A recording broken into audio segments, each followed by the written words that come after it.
From Harahan Playground in Harahan, Louisiana, it's the Select Division I Baseball Playoffs, LHSAA style, is this evening. The John Curtis Christian Patriots take on the Archbishop Rummel Raiders. And a pleasant good evening to you, Ken Trahan, on a pleasant evening in Harahan with a good crowd forming for a Friday night game between two very familiar opponents. John Curtis Christian took game one of this series 2-1 last night on a walk-off RBI single in the bottom of the seventh inning by Bryce Hebert. And thus the Patriots can win the series with a victory here tonight. Should Rummel win, then a game three would take place tomorrow at 2 p.m. And we would also have that live for you on CrescentCitySports.com. District rivals, 9-5A. They've played 3 times this year. Curtis has won 2 of the 3. And, of course, these games are typically very competitive. Danny Ream joining me, the coach. Danny, always a pleasure. Great to have you with us. How are you? Great to be here, Ken. This is going to be an exciting game. I was keeping track with it last night, and obviously that was about as exciting as playoff baseball can get, a walk-off in the bottom of the last. So looking forward to another good one here tonight. Well, it's an interesting rivalry because John Curtis has just owned Rummel in the playoffs.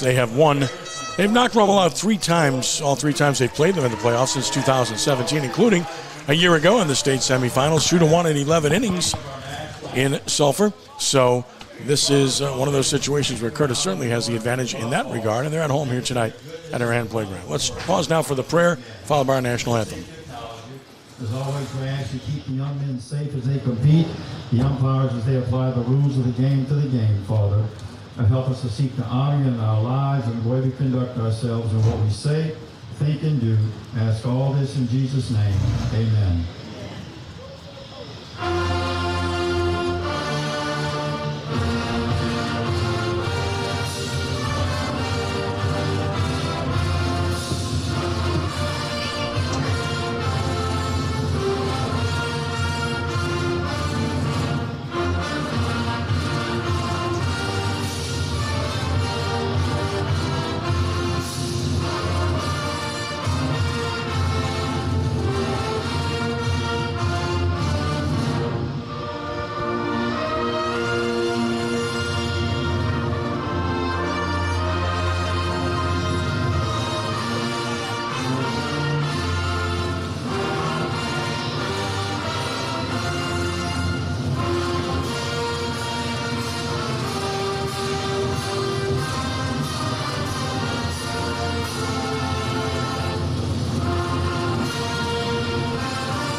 Hello, and Danny Ream, Ken Trahan with you. It's a pleasure to have you joining us here this evening. Lights are on as we get set for the start of this game. Rummel will be the home team since it is game 2 of a best-of-3 series. As for the weather conditions, ideal. It's partly cloudy, 82 degrees, relative humidity at 65%. The wind is a factor. It's out of the south at 10. Should be working in from right field tonight where the field is short. Raiders will take the field defensively. The lineups for John Curtis leading off in center field, Nate Alario. It's Connor Mishu, the shortstop. Xavier Brown is in left field with Jeffrey Curtis doing the catching. Jason Curtis will be at second base. Bryce Hebert batting 6th is the pitcher. Juan Washington at first base hits 7th. Colston Martinez in right field bats 8th. And Luke Martinez at third base will hit 9th.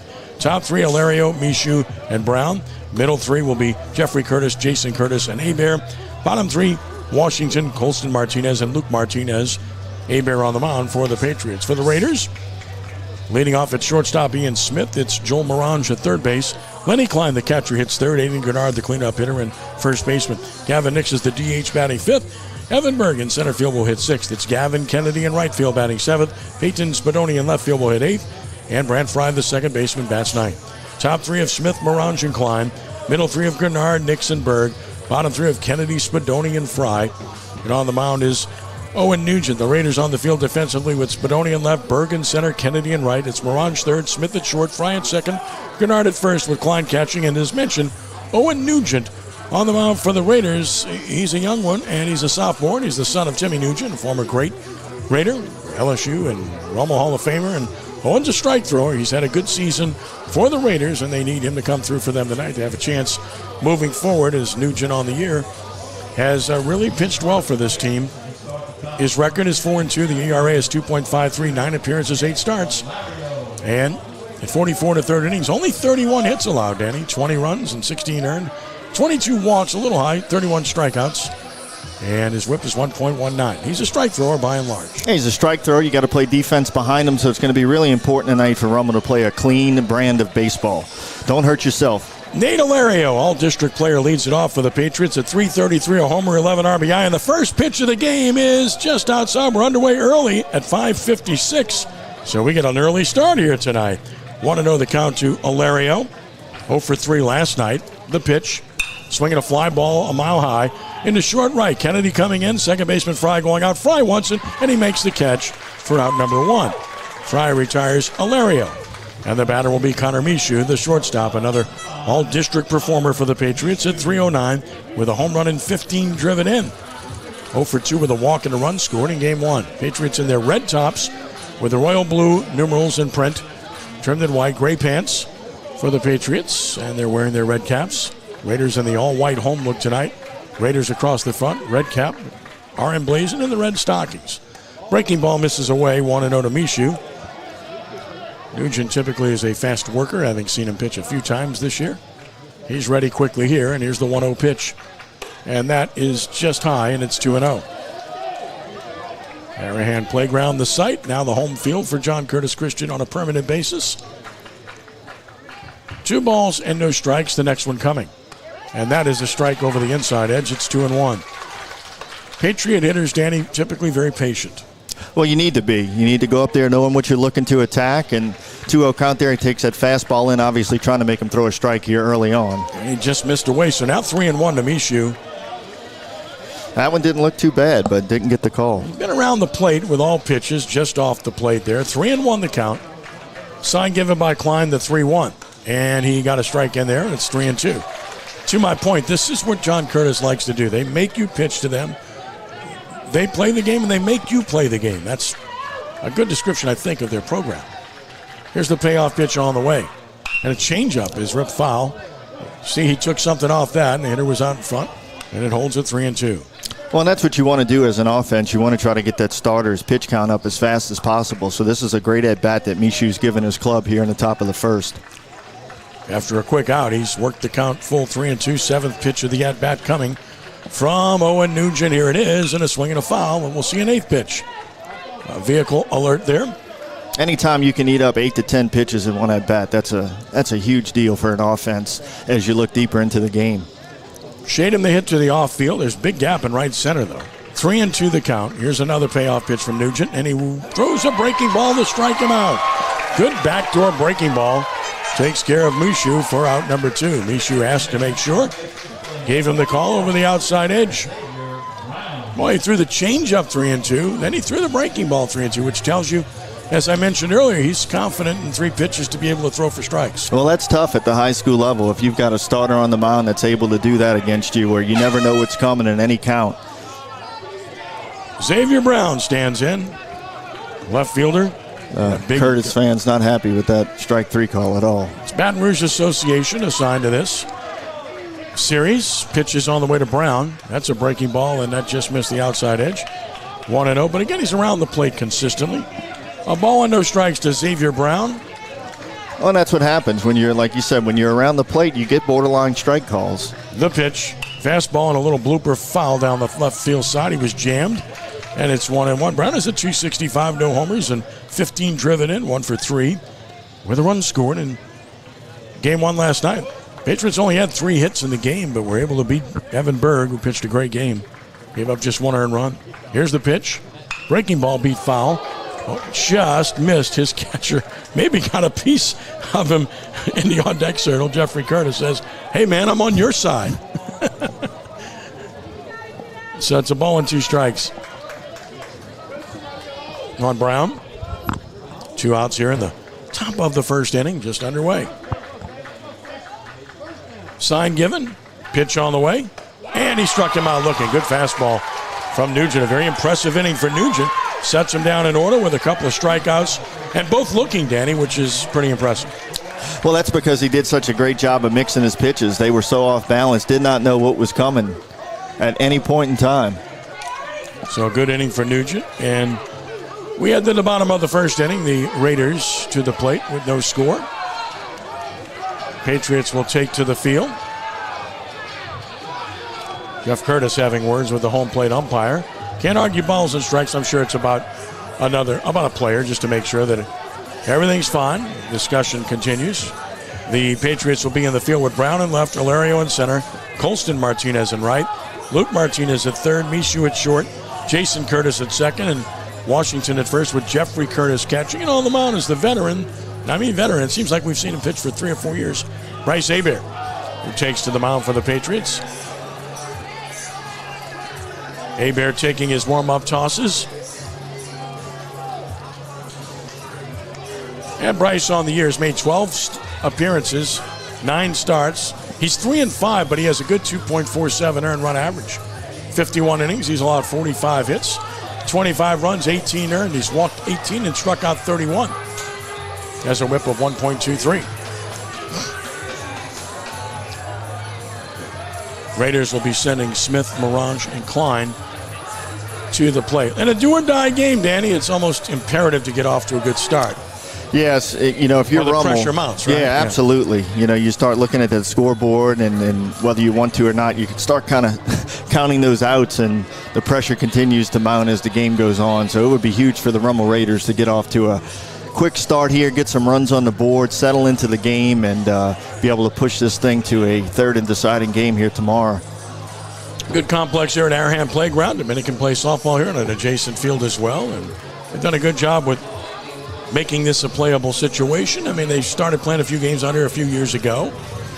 Needed to make some improvements, and they've done that, including here in the press box where we're situated, and we're greatly appreciative and thankful to Johnny Curtis, the athletic director, Jeff Curtis, for allowing us to be here to do this evening. Ready to go in the bottom of the first, and here's Ian Smith, newcomer of the year in District 9 5A. A .325 hitter, 2 homers, 22 RBI for the talented sophomore shortstop. He was 0-for-3 with an RBI in the game last evening.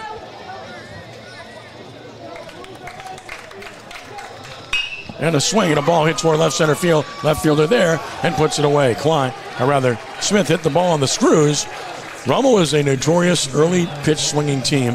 1 pitch, 1 out. They look to attack fastballs early in the count. They always have under Coach Cazzo. Nothing new there, and that ball was hit, like you said, as hard as you can hit it, just to the wrong spot, right at the left fielder. And Brown put it away, and here's Joel Morange. First pitch to Joel. Breaking ball, he swings at the first pitch and fouls it out of play right side. They're going to make me prophetic. They will swing at first pitches consistently. Joel's had a good year. He's .329. 2 homers, 13 driven in. He was 1-for-2 with a walk, a double, a run scored in the game last night. Here's the 0-1 pitch, and that's a ball just missed the outside edge, 1-1.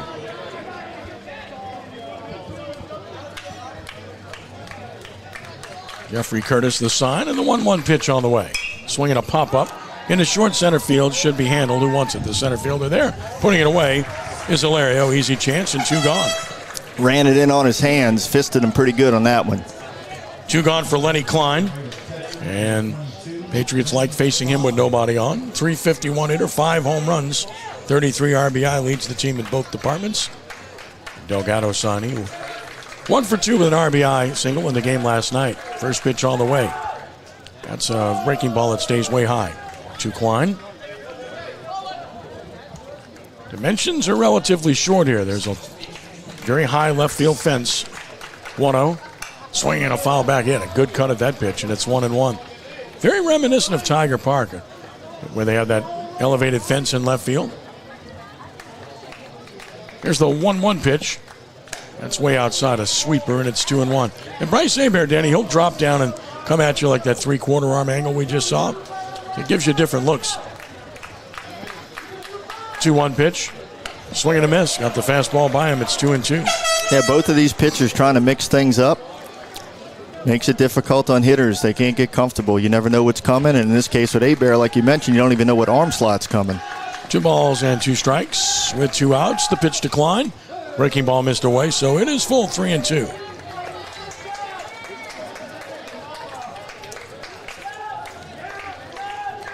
Payoff pitch is on the way. And a fastball crowds him for ball 4. So Klein's aboard with 2 outs. We'll get a runner, courtesy runners in high school baseball, and you can bet it's Dominic Mendieta. Stole a base last night. He'll be in there to run for the catcher. We can go put the gear on now. Mendieta runs for Klein. The batter is Aiden Gernard. Delgado Sani at 274, 3 homers and 21 driven in. 1 for 3 in the game last night. And he takes a good breaking ball for a strike call. Of course, his father, Ryan, great player in Archbishop Rummel's Athletic Hall of Fame.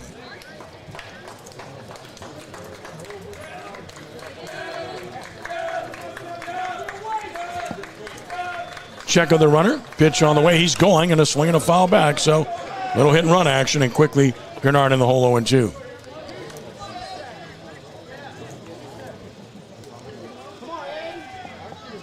No balls, 2 strikes on Gernard with Mendieta at first and 2 outs here in the first inning. Hebert brings it and a swing and a foul back. And a fastball to hit and a good cut. Got a little bit in on him. Fouls it back. Gernard has power. He and Klein represent the best power on this team. Sort of first, Mendieta dives back in. He was running earlier. Held on by Washington. From the belt into the plate, runner goes and a swing and a miss and a breaking ball. The inning's over. No runs, no hits, and 1 man stranded. We've played 1 with no score from Harahan Playground. Good start for both pitchers, Danny. It sure is. Both guys mixing things up, having these hitters off balance.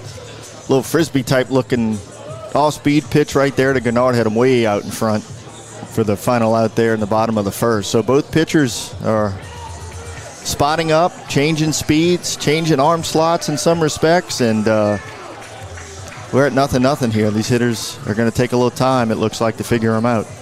We're going to take a look at the brackets coming up here, so give you an idea of what we're looking at in Division I Select, so you have an idea of what's happening and what happens after this as well. We'll take a look at it right now. In fact, Danny, is this particular bracket, Rummel's the 9 seed, John Curtis the 8 seed. The winner gets Catholic High because they finished off the number 16 Lafayette earlier today. That's a familiar refrain.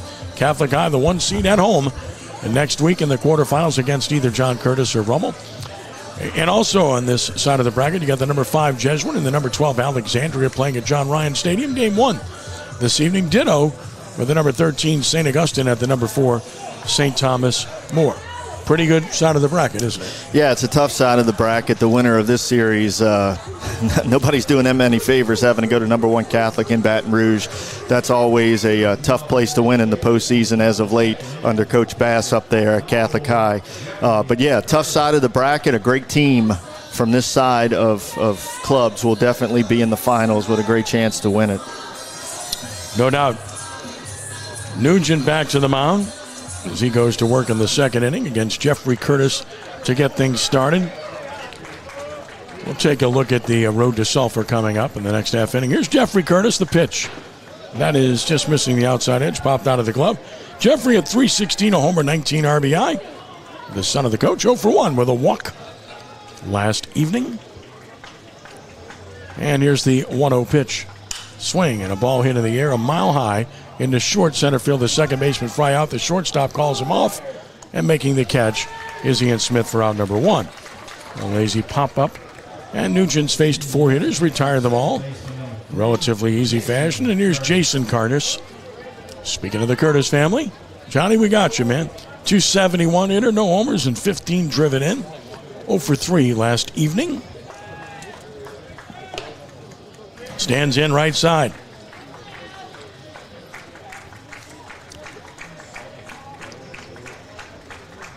And time call.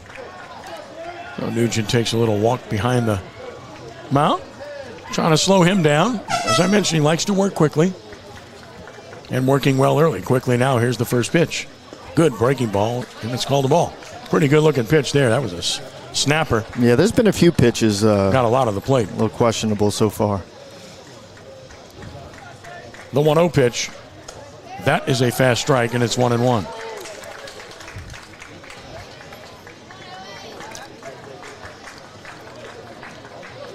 Nugent with the 1-1 pitch. That hangs high, and it hit him.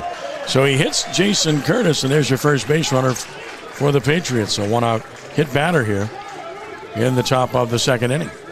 Breaking ball that started in and didn't quite break. And now you get Bryce Hebert to the plate. The hero last night, he singled up the middle to walk it off. And he's now at 261 with a homer and 22 driven in.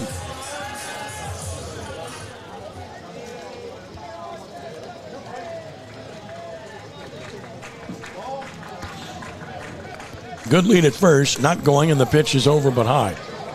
For ball one to Hebert.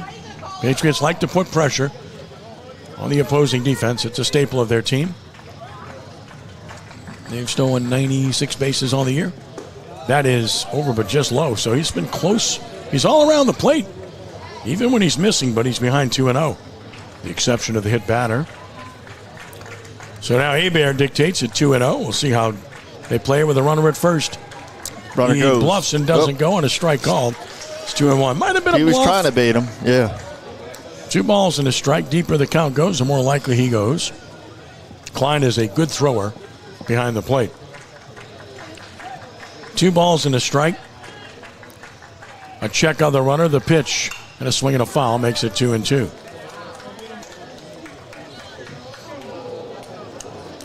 Rummel's alignment defensively has been pretty much the same, with Berg playing over in left center a bit, the center fielder. 2-2 the count. Check out the runner, good lead, not going, and the pitch is a swing and a fly ball to left. Should be handled. Making the catch is Spadoni. Rod number 2 had him played perfectly. 2 gone. And now Juan Washington, the first baseman, at 348. No homers, 24 driven in. He was 1 for 2 last night. Good hitter.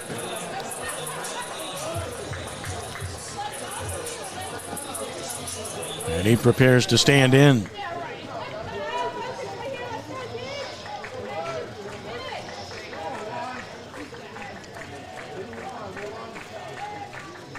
The pitch. Breaking ball missed away, 1-0. He's got good movement on that curveball, doesn't he? Yes, he does. It's got a lot of bite to it, right at the hitter, too, which is the way you want it to be. The 1-0. Fastball, line drive, base hit, right center field. Rounding second, Curtis. He's going to head to third. Berg's up with it and throwing into second, and it's first and third with 2 outs for the Patriots.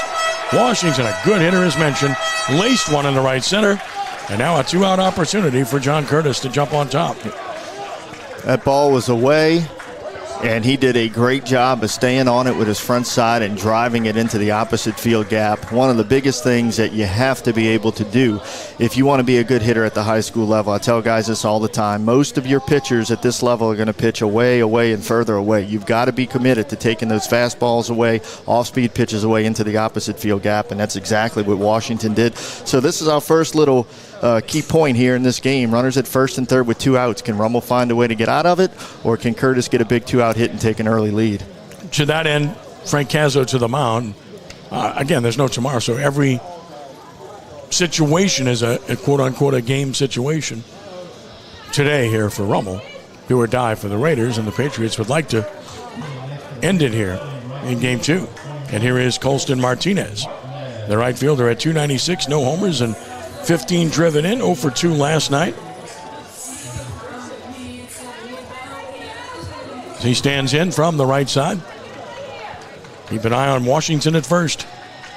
Not going. Pitches a swing and a fly ball to right, very high. Second baseman out, right fielder in. Kennedy's there, and he's got it. So 1 pitch to get out of it. In the inning, no runs and a hit. 2 men stranded, the first 2 left for the Patriots, so it's on to the bottom of the second.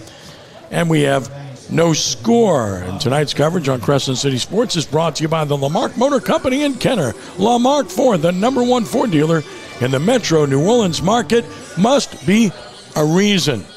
We're going to take a look at the road to Sulphur. As you know, the state championship played in Sulphur, but this year it's a little bit different because the semifinal games will be on campus rather than in Sulphur. Only the championship games are in Sulphur this year. So here it is, Danny. Let's take a look at it.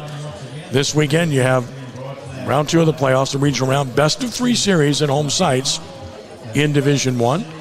And then April 29th through May 3rd, the playoffs quarterfinals, round 3, the best of 3 at home sites.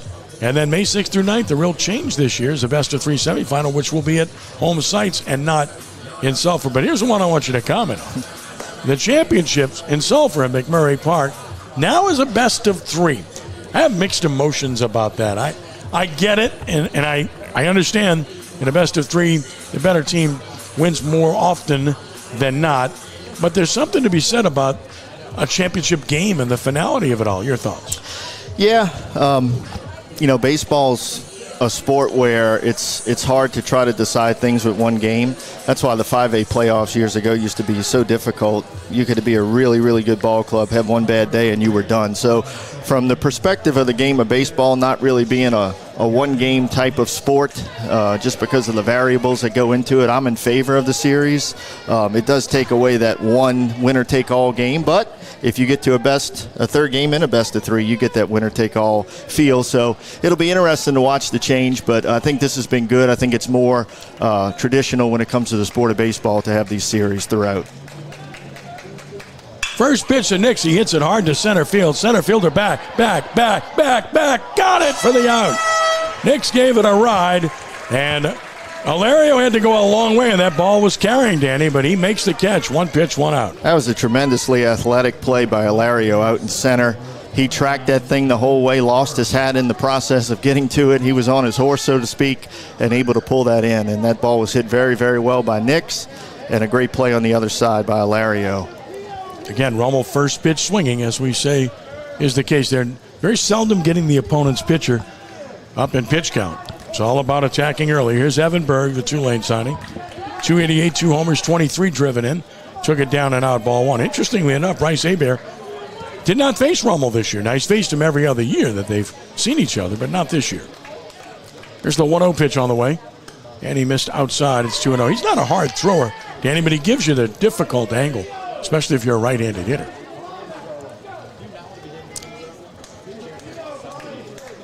2-0. Swinging a pop-up. Mile high. Not what you want on 2-0. Second baseman there to make the catch, and 2 outs as Jason Curtis handles it.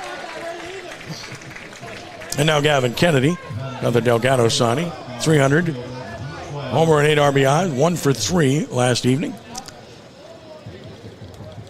So far, Hebert's faced 6 Raiders, and 4 out of the 6 have flied out. So, and swinging early in the count, as is the case here, and that's a base hit to left by Gavin Kennedy.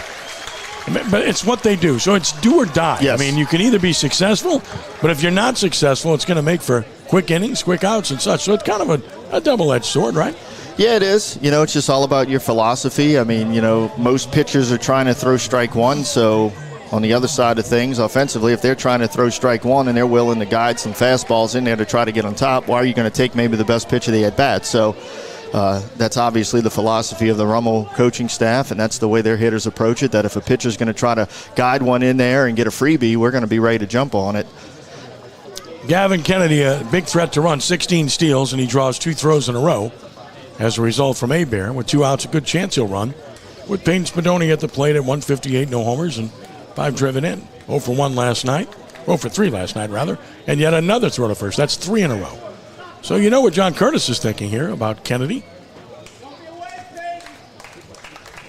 There he goes, and the pitch is beat foul. Well, that's twice now they haven't given a runner a chance to steal a bag. Swinging at the first pitch. Hit and run's one thing, but I don't think that was a hit and run. I just think he's swinging at the pitch. It's I think he was stealing on the pitch, and the batter just took a hack at it. Sometimes you have to give the take, right? Because of the aggressiveness, right? There's the 4th throw to first. Kennedy's back. And that's one of those ones as a third base coach when you know you have the bag stolen and the guy files something off. Kind of shake your head a little bit, but it's part of the game. Not going, he bluffed. The pitch is high, and jumping out of his crouch, Jeff Curtis was ready to throw, and it's a ball and a strike. Now, with a runner that runs well and runs a lot, there's a good chance you're going to see fastballs as a hitter. Spadoni waits for the 1-1, and he has the 5th throw to first. So Kennedy clearly has Hebert's attention. Ready again, not going. Pitch is outside, and it's 2-1. We're in the bottom of the second inning. There is no score here at Harahan Playground. Throw to first, runner back.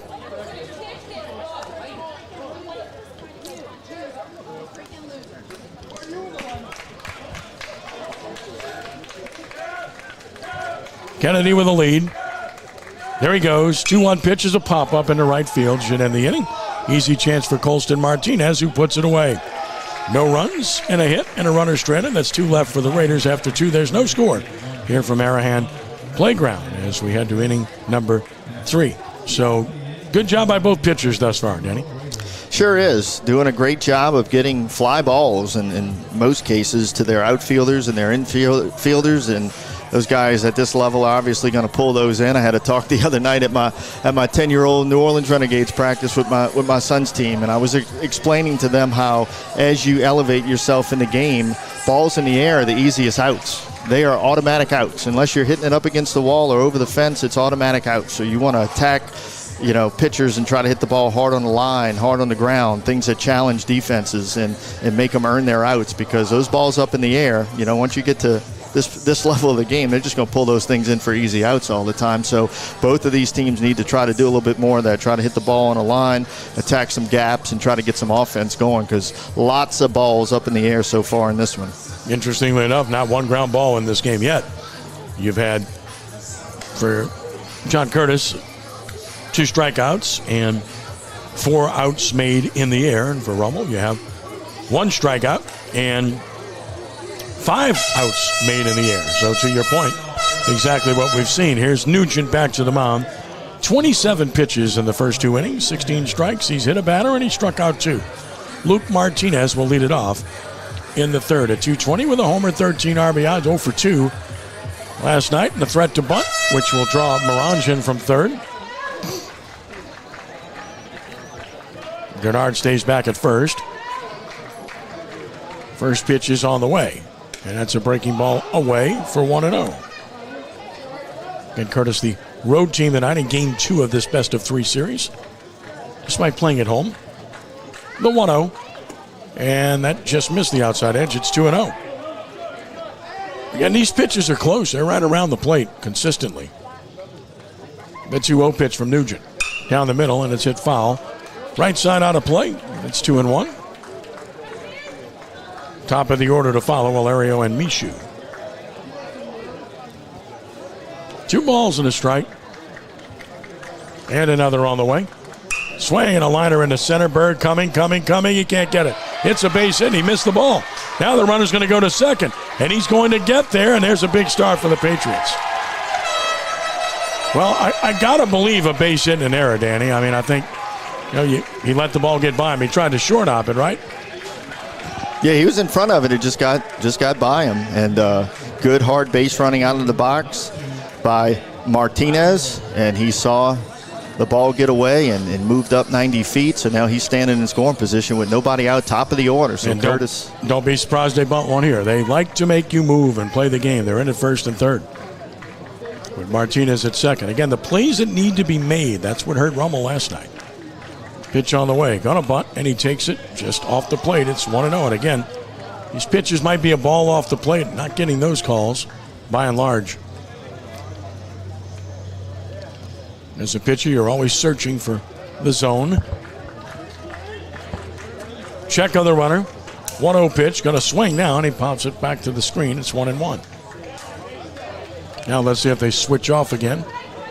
Jeff Curtis flashing a battery of signs. And in the third base coaching box area. We say area because people say box, and they're never standing in a box. No, I don't think I'm ever in that thing. No. You're a smart man. Pacing around somewhere down there. 1-1's going to be bunted. He bunts a breaking ball foul, though, and it's 1-2. Got a breaking ball to bunt. Couldn't put it down. He's trying to bunt it toward third. 1-2 the count. We see bunts all the time, and oftentimes the hitters try to do it too well, perfectly. And in a sacrifice situation, you just need to get it down, make the defense make a play. Yeah, the biggest thing, there's certain ways you obviously want to bunt in certain spots depending on where you're advancing a guy. But as a general rule, just keep it away from the pitcher, and you should be able to move a guy up.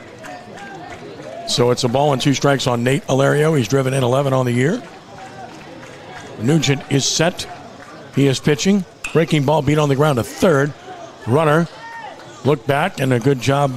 Good throw to first for the out. So I don't know what happened to the base runner. Did it hit his foot? That's the way it appears, but we didn't get a call. It looked really funky coming out of the home plate area towards the third baseman. And they're going to say it did hit his foot, and Frank Cazzo is going to argue this. Yeah, I think so. Now the umpire is going to have a discussion, and I honestly didn't see whether it did or not. It looked. I didn't see specifically whether or not, but it looked very strange coming out of that home plate area towards the third baseman. So I could believe it if they would decide that it did hit his foot, because something didn't look normal. And it is a foul ball. It is a foul ball. So third baseman Morange played it right. He looked the runner back through a strike, but it's just a foul ball, and it's still 1-2 on Alario. He's back up there from the right side, trying to put the Patriots on top here in the third inning. Nugent, high stretch position. Runner goes, pitches outside, throw by Klein, will never get him. Stolen base. He stole that on the pitcher, Danny. There's too big a jump. There's no chance for Klein there. Yeah, he had a giant jump. He was more than halfway by the time the ball was even getting to Klein. Even though, let's see what the umpire wants to talk about now. I have no idea. He's going down to talk to Jeff Curtis. Is he saying that the batter might have gotten his way? I don't think so. Yeah, they're going to put him back. They're going to put him back. That's second base. So it had to be batter interference, right, Danny? So has to be. And now Frank Cazzo's coming out. But now he's not saying that the batter's out. The batter should be out if it's batter interference, and that's Frank Cazzo's correct. He's 100% right if that's the call. Otherwise, why are you putting him back at second base? Right. I mean, I don't see what else it could have been, right? You didn't call a dead ball. You didn't call time before the pitch. I'm not sure what it was. Love to get some clarification on that. You're the coach. Help me out here. Usually if it's batter's interference, the batter's out. And now the home plate umpire is talking to Owen Nugent about it, and Lenny Klein. And Frank Cazzo was not happy. Jeff Curtis was not happy in the first inning. So we got a lot of unhappy people here. I don't know, this home plate umpire, when he walked up earlier, I told you he looked like he could be a student, and I'm starting to wonder how much experience he's got, because this has been an interesting 2.5 innings. Got to find out what that was all about, because that didn't make any sense from our perspective, but who knows. Runner is at second, we know that. And the count is 2-2. And Nugent is ready and pitching. And he throws a fastball strike and got him. Perfect pitch right down the middle. No question about that. One out. That's the third strikeout. All looking. And now Connor Michoud. I got to tell you, if I'm Luke Martinez, I'm thinking about running again unless they play a little closer to the bag or put a play on. He's getting a big lead from second. Oh, yeah, when he stole third, or it appeared he stole third, he was way long gone by the time Klein even touched it. Well, the second baseman's going to be way over where the left-hand hitter fries, so it's really up to the shortstop, Smith, to try to keep him in check. Michoud struck out looking his first time. Pitch on the way. And that's a strike called. It's 0-1. Smith peeling back to get toward deep in the hole where he expects the hitter might hit it. So, again, a big lead for Martinez at second. The pitch, missing away. It's 1-1. They're working him away, so playing him that way, pitching him that way.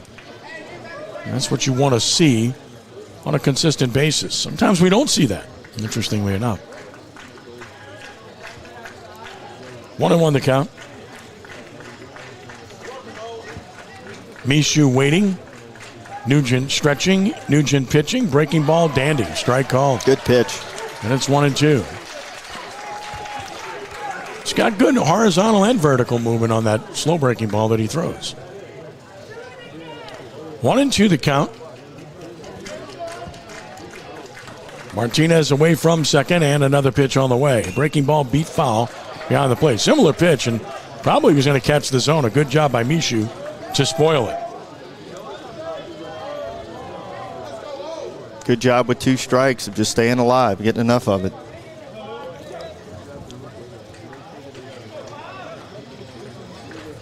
Holding it a ball and 2 strikes.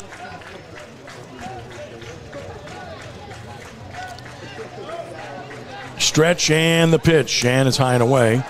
Overthrew the fastball, and it's 2-2. Nugent, not an overpowering guy. He's only a sophomore. He figures to get stronger, and he's a good pitcher already as a sophomore and figures to be big in the plans for the Raiders moving forward. 2-2 the count, and another. That's way outside, so now he's running full 3-2. He was ahead of the hitter. Now he's full. There is a base open. Brown on deck. Top of the third, no score. Game 2. Curtis up 1-0. Mishu waiting. Payoff pitch. Breaking ball beat, foul down the first base side. Again, this is what the Patriots do. They see a lot of pitches and they spoil pitches.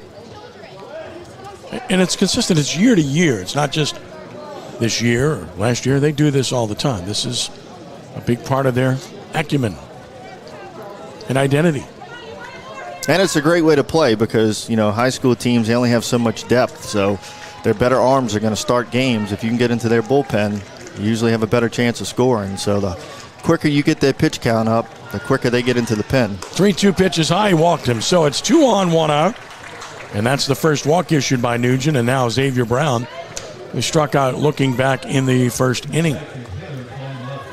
Started with a base hit and a ball that wasn't played in center field. A runner got to second. Then a strikeout, now a walk, and here's Brown.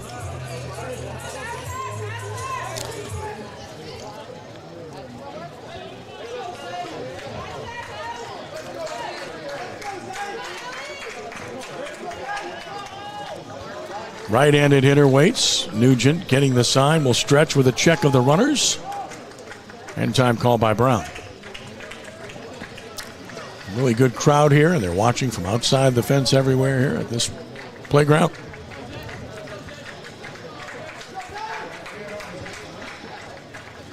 Ready again. Pitch on the way. And a swing and a ball hit in the air to left center field. Who wants it? The center fielder, Berg. He's there. He's got it for the out. Runners hold, and that's out number 2. Well, there's a one pitch out for Nugent. I have some info. I want to thank Jamie Meisner, one of our great moms at C's, for texting me. She's saying that she's been told that the umpire was saying the interference was on him. So it wasn't batter's interference. Somehow the umpire was saying he interfered, and that's why he sent the runner back to second and the batter wasn't out. I don't know that I've seen that before or heard that before. That's a new one. I'm assuming a friend in the stands must have passed that along. He must have touched somebody. And I thank Jamie process. for letting us know because we were beyond confused. Thank you, Jamie. Appreciate that. Jeffrey Curtis bats, popped to short in the second, and he swings and pops a foul back and out of play. I don't know that I've seen that before or heard that. Unless he made contact with the Klein's catcher. arm or something correct. when he went to throw. Right. Because the ball didn't get to third, and Klein has a really good arm. 0-1 the count on Jeffrey Curtis, and now the shortstop Smith wants to have a word with his pitcher about the runner at second, who's taken some liberties, as we've spoken of. Luke Martinez, he's the runner at second. Connor Mishu, the runner at first. Here in the third inning. No balls and a strike. Stretch and the pitch. Breaking ball, fly ball, center field. Should end the inning. Berg is there. Berg has it, and the inning's over. So Nugent pitches around the base hit and a walk. No runs, a hit, an error, and 2 left. It's 4 left for John Curtis. And the bottom of the third arrives, and we're still scoreless here in Game 2 of this best of 3 series. And tonight's coverage on Crescent City Sports is brought to you by Ochsner Andrews Sports Medicine Institute. Don't let a sports injury keep you sidelined. Our team offers health care for athletes with same-day appointments available near you. Visit oxnard.org/sportsmed to learn more. Well, a good job by Nugent, Danny. Again, a leadoff hit, ball that wasn't played, and then, of course, you had the strange play at third, and he's able to pitch around everything. Did a good job. Yeah, pitched around it, got back-to-back balls up in the air to end the inning. Both of these teams offensively still trying to solve the starting pitchers on the other side. So we'll see if Rummel can try to find a way to get to Abear here in the bottom of the third. Getting ready to come back around to the top of the order. They've got 9-1-2 up, so this will be the second time that the Rummel starters get to see Bryce Hebert. See if they get a better look at him this time around, because the first time through was a lot of balls up in the air, not a whole lot to speak of.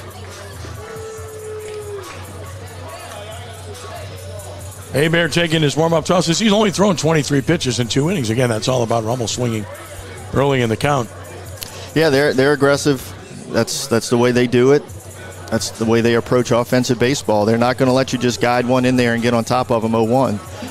But like you said, that philosophy can work both ways. Either you can, rip balls all over the park and put a bunch of runs up quickly, but if you're not getting the base hits, then it allows a starting pitcher like Hebert right now is to get to the bottom of the third with only 23 pitches thrown.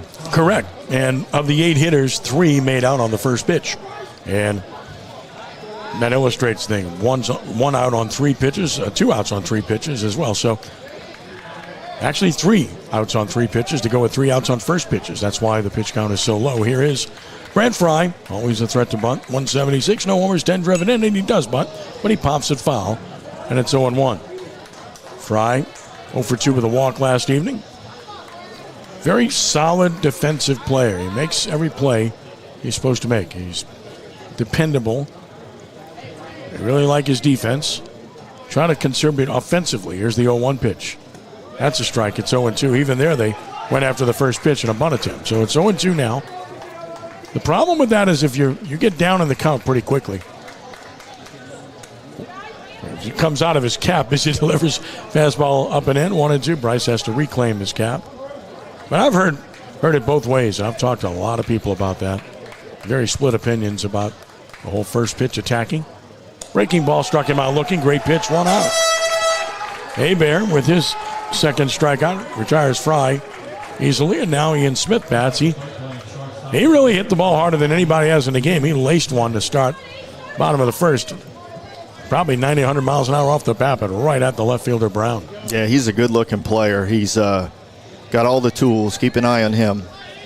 First pitch on the way. Breaking ball, I guess low. Hebert looks in like, okay. Pretty good-looking pitch, 1-0 the count.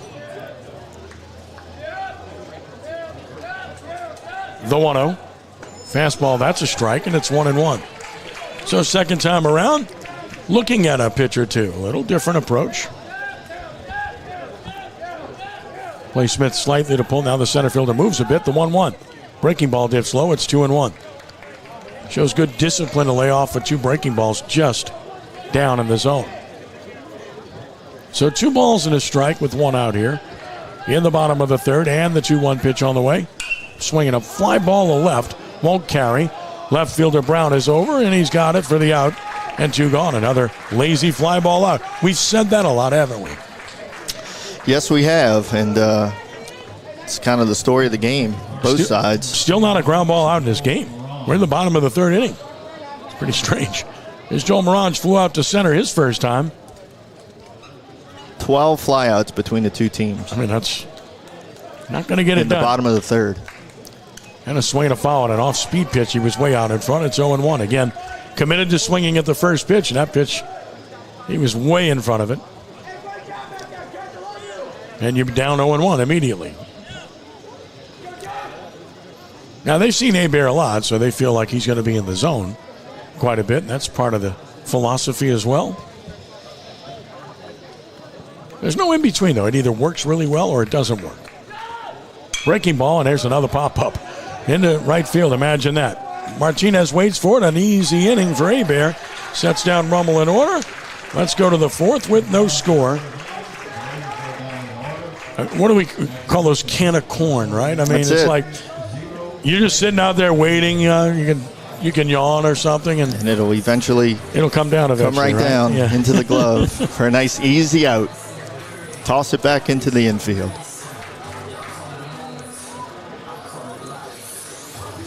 Looking forward to our 4th year of the Crescent City Sports Prep Summer League.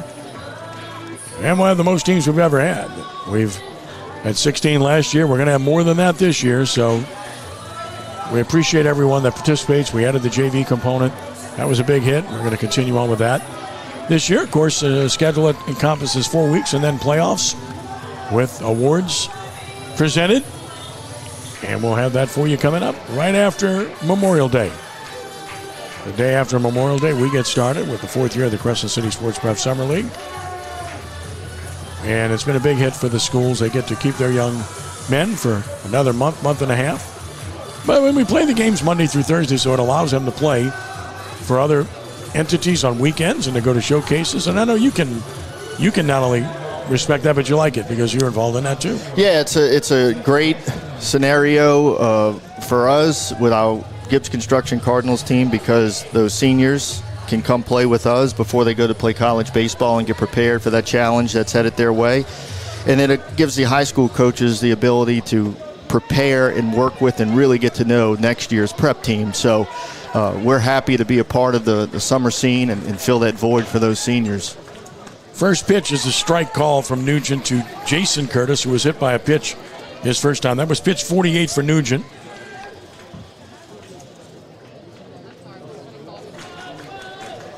The 0-1.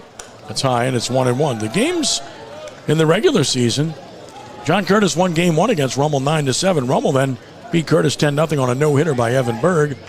And then Curtis won last night 2-1. 1-1 pitch. Swinging a little looping line to the left. That's going to be a base hit. A leadoff single for Jason Curtis here in the 4th. And the Patriots starting to get something going here. That's the second consecutive inning. They've had the leadoff man on with a single. And now we get Bryce Hebert, who flew out to left. So hit number 3 for the Patriots. Raiders have just 1. Here's Hebert. Flew out to left his first time.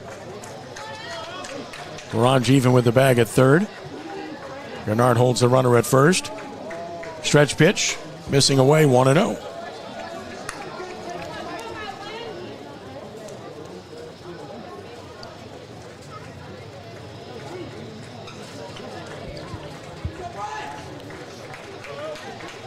Next pitch is, I guess, high. And it's 2-0. Another close pitch, and Nugent looks to the dugout like, okay, 2-0 the count. I'd say more of a hitter's umpire zone that we've seen thus far. That is a strike, and it's 2-1. And both pitchers have been sharp. Even when they've missed, both of them are around the plate consistently. 2-1 to Hebert. Let's see how they play it with Curtis at first. With a good lead, not going, and the pitch is fouled, and it's 2-2. In the top of the 4th inning with no score in Game 2 of this best-of-3 series in Division I Select in the regional round. Winner to the quarterfinals to take on number 1 seed and defending state champion Catholic at Grizzly Field next weekend. It's a pretty neat environment here at Harahan with the way the fans are just surrounding the field. You don't get to see this very often at the high school level. 2-2 pitch. Ooh, just missed. The umpire shakes his head no. And look at, pitcher looks to the dugout again. And it's full 3-2. Got to believe they're going to start Jason Curtis here. With 3-2 the count. He has a lead. He is going. The pitch is a swing and a fly ball to left. Left fielder's there, and making the catch is Spadoni for out number 1. Returning to first is Curtis.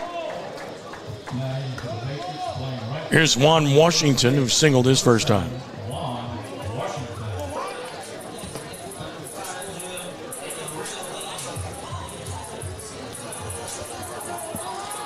Washington hit the ball hard, line 1 in the right center his first time.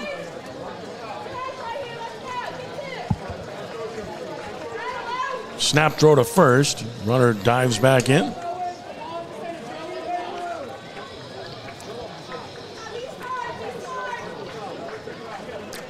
Ready the pitch. Breaking ball. Beauty. Strike called.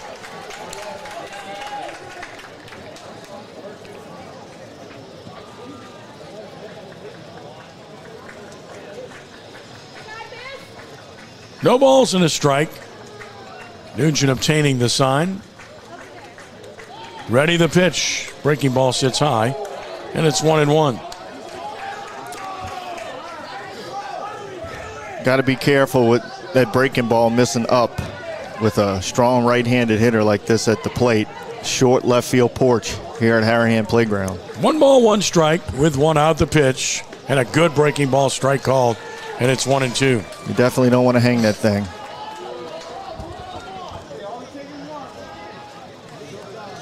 A ball and 2 strikes with a runner at first. Curtis with his lead at first. 1-2 pitch. Breaking ball beat on the ground to third. The play will be to second, and he's out there back to first, and he's safe there. So they get the force at second with the runner getting there quickly. He didn't want to leave the bag, but he was out. Washington will run at first on the fielder's choice with 2 outs. Mirage did a good job of making sure of the throw and getting 1. It wasn't really hit hard enough, especially with Washington running, to be able to turn 2. It's a good turn anyway by Fry. Here's Colston Martinez. Flew out to right his first time. Let's see if they run Washington with 2 outs. First ground out of the game. There it is, the pitch. And that is just down. They appeal. He didn't go, and it's 1-0. So a ball and no strikes on Colston Martinez.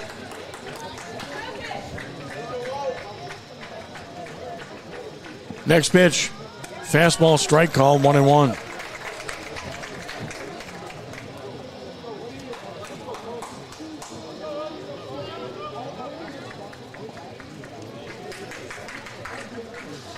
One and 1 the count. And another. Fastball beat foul into the ground right around the plate area, and it's 1-2. So a ball and 2 strikes on Colston Martinez with 2 outs here in the third. Saints have taken Tyler Shuck, the quarterback, over Shedeur Sanders in the second round. The 1-2 in the dirt. Nice block by Klein. It keeps the runner at first, and it's 2-2, which is important.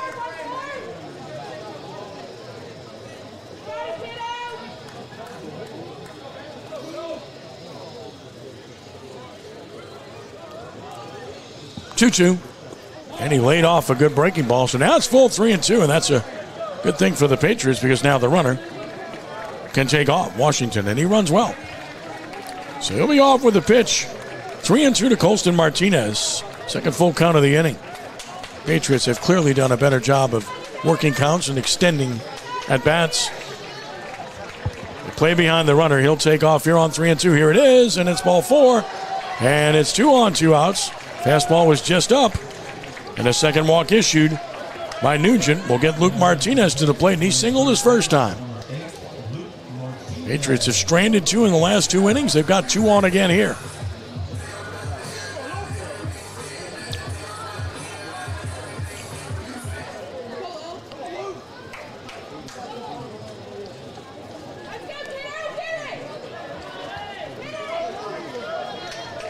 Runners lead first and second for Martinez. Nugent is set and pitching, and a swing and a chopper foul. It's 0-1. No score here in the top of the 4th. Ken Trahan with Danny Ream. Dan and Matt taking care of business. We're glad they're with us tonight as well. Lights starting to take some effect here. No balls and a strike, and another pitch on the way, and a swing and a ground ball to short. And it eats up the shortstop, and he's safe. And that is an error, and the second of the game on the Raiders. To your point, Danny, hit the ball on the ground, right? Make them make plays, but you could see that bad hop coming, and it ate. Once his first step wasn't in, you knew it was. You could see it. It was going to be tough, and that ball ate him alive. It took almost a Super Bowl hop, not to totally defend the player, but it did take a pretty rough hop. So it's 2 on, or rather 3 on, bases loaded, 2 outs, and you flip the order to Nate Hilario. And that means Nugent really has to bear down now. Hilario's 0 for 2, but he's a good hitter. Popped out, struck out, first pitch on the way. That is called a ball, and the pitcher's asking where was it. Want to know the count. This is a big spot right here now. Base is loaded. Something in the gap. Gives the Patriots probably a 3-0 lead. That's high. Now it's 2-0. And, of course, No room at the end here. So 2 balls and no strikes. You extend an inning with a walk and an error, and here you are. 2 balls and no strikes. Big chance here with Hilario ahead in the count to pitch. That's a fastball. Calls that away, and it's 3-0. So now he'll take a pitch or 2 to try to give the Patriots the lead.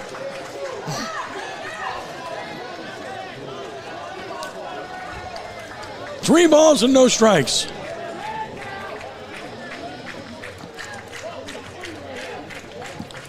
And another pitch, and that's down the middle, so it's 3-1, and Hilario's likely to take another one here. With the bases loaded in a scoreless game, why not? A 3-2 pitch is every bit as good as a 3-1, right? Yeah, it'll be interesting to see if Jeff Curtis put the take on and gives him the green light. He delivers a strike. He calls and it's 3-2. that a strike. And it's full 3-2. That looked off the plate from up here. Pretty good pitch. Sometimes that pitch has been called a ball. Again, maybe what we say, terminology, maybe almost a ball off the plate. That's very narrow, but can go either way. Now the runners will take off. It's the merry-go-round. It's a big pitch here. 3-2, 2 outs, bases loaded. There they go. Payoff pitch and a swing and a base hit to center. Will give the Patriots a 2-0 lead. Berg up with it. He's throwing to the cutoff man, and a 2-run single by Nate Hilario puts the Patriots on top. And they've done it this inning with line drives and ground balls. There's the big inning and a chance for a bigger inning here as Frank Cazzo comes to the mound. 2 out hits, Danny. They separate winners from losers, and there's a big one there. It's a huge part of championship baseball. It's, you know, you look back at playoff type games, championship games, and you point to the 2 out hits. You point to the team that made the mistake and the team that took advantage of the mistake, and all the things that you've kind of seen here in this inning in the top of the 4th. Well, again, the error is what opened up the inning, and it's what beat Rummel last night. They misplayed a ball and cost themselves a game. 1-run game. When you give teams more than the 3 outs they're supposed to get, you're asking for trouble. The runs are unearned, but they count. That's all that matters. And now they have a chance to play add-on. Connor Mishu, who struck out and walked, pass for runners first and third, and keep an eye on Hilario at first. Patriots like to press the issue, not going. Pitch is low for a ball in the pitch count. Really mounting for Nugent. 1 ball, no strikes.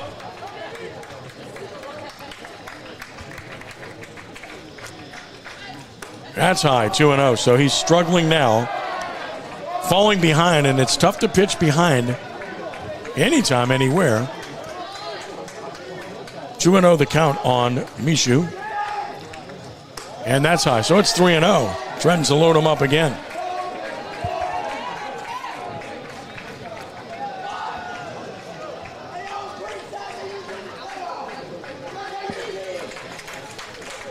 Three balls and no strikes. Has to throw a strike here, and does. It's 3-1. If Hilario's going to run, this might be a good spot here with 3-1.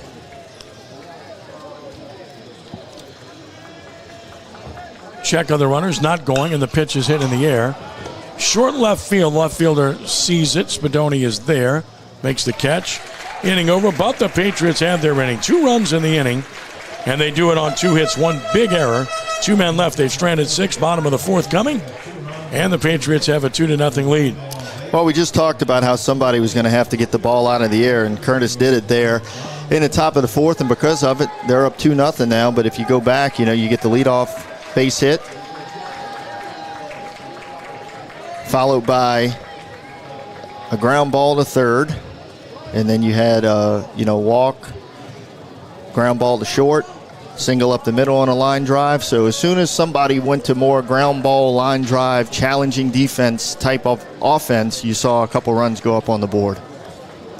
A 32-pitch inning, Danny. That's a long one for Nugent. So not only gave up runs, but very taxing, and figures to shorten his evening.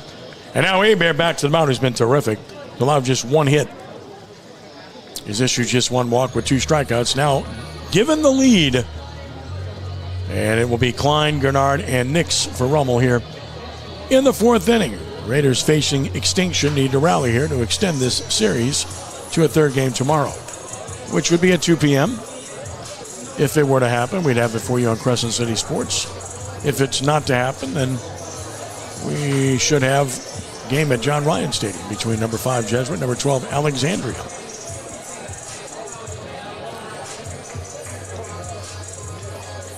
Holy Cross leads St. Paul's 1-0 in the second inning with the Tigers up 1-0 in that series. Jesuits up 1-0 in the bottom of the fourth. Against Alexandria Trojans at John Ryan.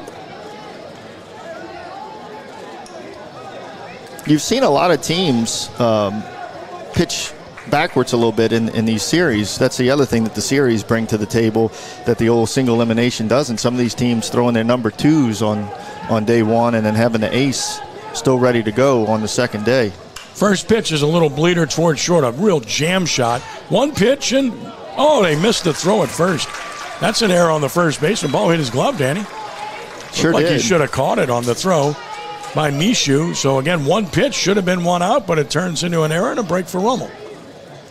First error on John Curtis, and you don't make many of those. And it's a ball that could have been caught right there. Washington over at first, to his credit, just tapped his chest to Mishu, letting him know that was on him. But hey, if you're Rummel and you got to win a game to keep your season going, you'll take it any way it wants to come. Aiden Gennard bats, struck out swinging to end the first inning.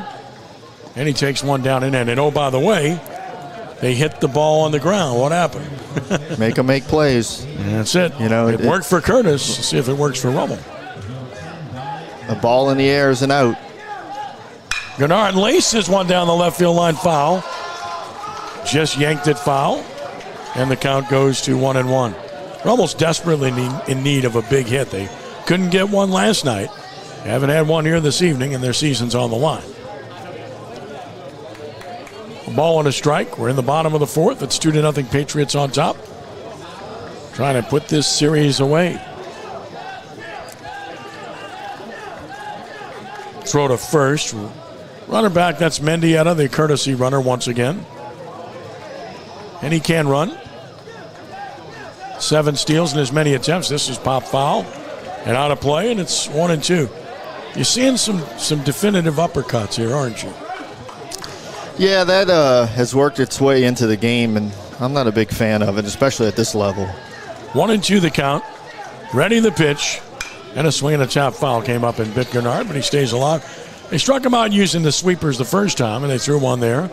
He's able to get a piece of it and stay alive.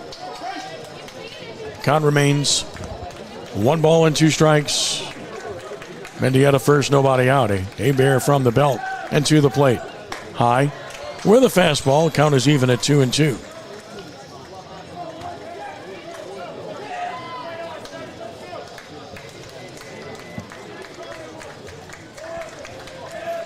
Two and two the count. Breaking ball, that's a double play ball to short. Second for 1 and first for 2. 6-4-3, that's the eraser and 2 gone. And now it's Nix. Ball hit hard by Gennard, just right at the shortstop. Taylor made double play ball, but even in that, at least you're challenging the defense. Mishu's got to catch it. He's got to make a good feed to second. Curtis has got to catch it. He's got to make a good throw to Washington. You're making them do things to get outs, whereas balls in the air, these athletes are just running underneath them, and you can put it in the book. Gavin Nix flew out to deep center his first time. He hit it on the screws and drove Alario way back, who made a really fine play to make the catch. Pitch on the way from Hebert. Missing away, ball 1. It's a nice turn by Jason Curtis at second base. Well done. Now, it was a routine double play ball, but he turned it nicely. There's the 1-0 pitch. That missed away. It's 2-0.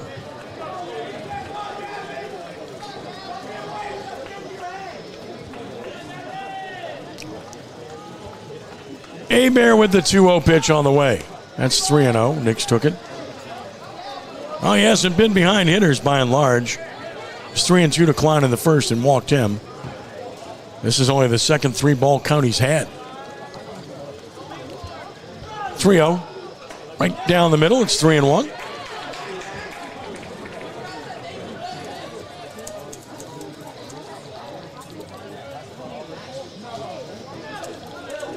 And that's ball 4. So second walk issued by Hebert. Nick trots to first with 2 outs.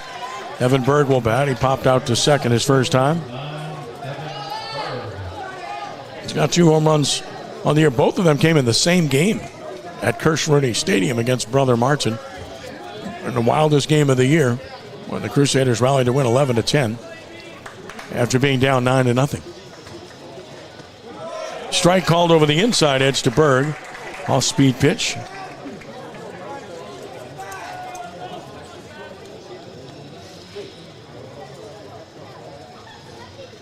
The 0-1 pitch. Breaking ball beat on the ground to third. Throw will be across the diamond.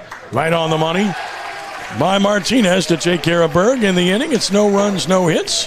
1 error and 1 man left. 3 stranded by Rummel. We played 4. And the Patriots lead the Raiders 2-0 here at Harahan Playground. Hebert unfazed. You make an error, no big deal. I'll roll a pair and then get a ground ball landed. Yeah, he's done a great job. I mean, when you run a pitcher out to the mound, pitching to contact, around the zone, even with the misses, they're close, changing speeds, letting his defense make plays behind him with ground outs and fly outs. And, it's a fun way to play defensive baseball for a position player when you know a guy is going to involve you. And that's what Hebert certainly has done here tonight. He's letting these guys run around and make plays and keeping his pitch count down. He's going to pitch deep into the game. We'll be surprised at this point unless something drastically changes if he doesn't throw a complete game, because he's done a good job of pitching to contact. That's one of the biggest things I try to stress with younger pitchers, especially because younger pitchers seem to go to the mound and they feel like the weight of the world is on their shoulders and they've got to strike every guy out and it's all on them and all the pressure's on them. And that's not the case at all. If you're a guy that can change speeds, compete around the zone every pitch, let the other team put the ball in play and let those good athletes around you make plays and do what they do, that's a perfectly fine way to pitch. And you're seeing it here tonight with the way that Hebert has allowed this John Curtis defense to play behind him. Nugent back to the mound. He's already thrown 79 pitches in 4 innings, 2 walks, 3 strikeouts, a hit batter. The 2 runs against him unearned. We certainly have to point that out. Here's Xavier Brown. Strikeout and a flyout. Pitch on the way. That's a strike going 1 inning. It should be said, too, Danny, that most games, especially at this level, are won by teams that don't make plays or teams that lose games rather than teams that make plays and win games. Absolutely, 100%. The walks, the errors, the hit by pitches, those are usually the things that separate high school games. There's a liner in the left field. That's going to be a base hit. So yet another leadoff single, and Patriots trying to add on and really try to put this thing away. They've had the leadoff man on now for 3 consecutive innings, putting a lot of stress on the pitcher. They've gotten the ball out of the air, so they obviously have talked about it in the dugout and made an offensive adjustment, and they're hitting the ball on the line, they're hitting the ball on the ground. They're doing something a little different than they were early on. They're timing up Nugent a lot better. Here's Jeffrey Curtis. He's popped to short, fly to center. Brown a threat to run. There he goes. Pitch is swung on and missed. Throw by Klein is there, and he is out at second. Boy, great quick release and a really good arm. He's going to Delgado, and I think he's going to play there because he's really good behind the plate. That was a great throw. Great throw. Nice job by Smith to pick it and get the tag down. But, hey, when you're up 2-0 like John Curtis is, you can take those chances. It's not the end of the world if it doesn't work out. Right thing to do. You're just keeping your foot on the gas. The pitch, breaking ball, strike. So, good pitch there. I believe it's 1-1. And another pitch coming. Fastball, fly ball, right field. Kennedy surrounds it, waits for it, catches it. And 2 outs. The inning started in promising fashion, but now 2 outs, nobody on. And the batter is Jason Curtis, who has been hit by a pitch, and he singled, so he's been on twice.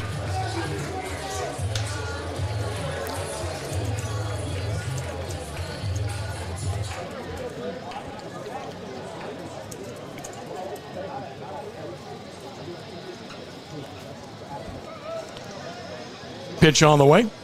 Fastball away, 1-0.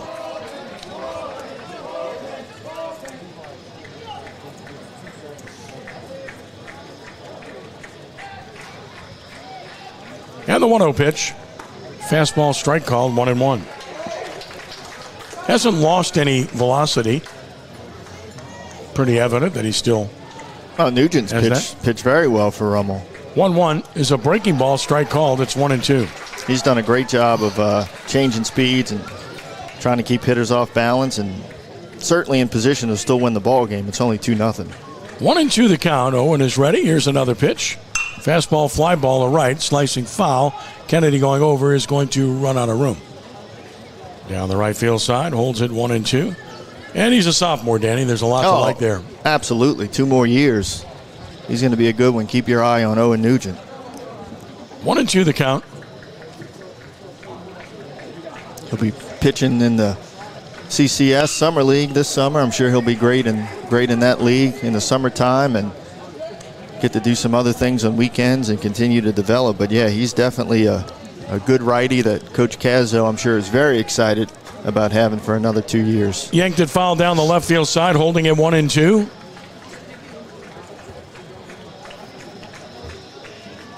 And another pitch is on the way, and that's down and out. It's 2-2.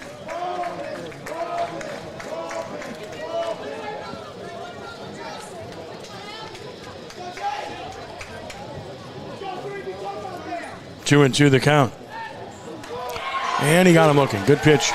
So Nugent records his 4th strikeout, no runs in, nobody left. Let's take a stretch from Arahan Playground, where John Curtis leads Rummel 2-0, heading to the bottom of the 5th inning. Good pitch by Nugent. He's done a good job, as you said, Danny. Yeah, he has. It's a 2-0 ball game. He needs his offense to step up for him and give him some run support. And Coach Cazzo's got his Raiders together out in front of the dugout right now, probably telling him just that. Hey, this guy's competing his tail off for us. We need to step up and get him some runs, guys. He's at 90 pitches now. Figures to have one more inning, it would seem. And tonight's coverage on Crescent City Sports is brought to you by Gibbs Construction. Speaking of which, a leader in the construction industry in Louisiana and the Gulf Coast for more than 45 years. Transforming dreams, visions, and plans into reality. Gibbs Construction, you know those guys, right? I do, just a little bit.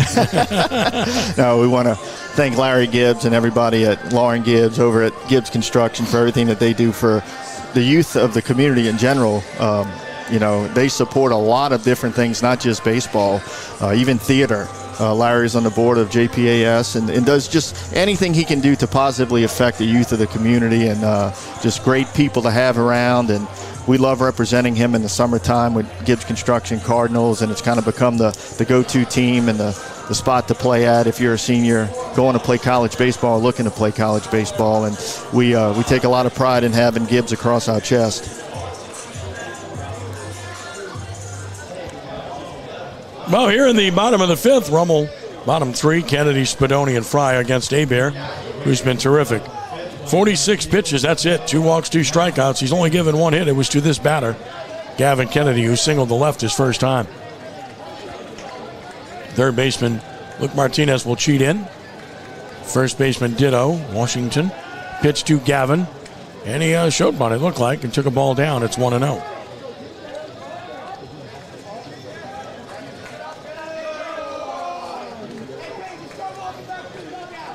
This is one of those whatever it takes to get on at bats right here for Kennedy. 1-0 pitch, and that's away. It's 2-0.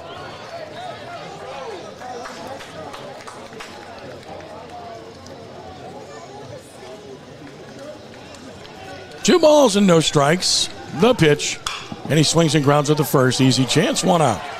Right to Washington, took a step to the bag.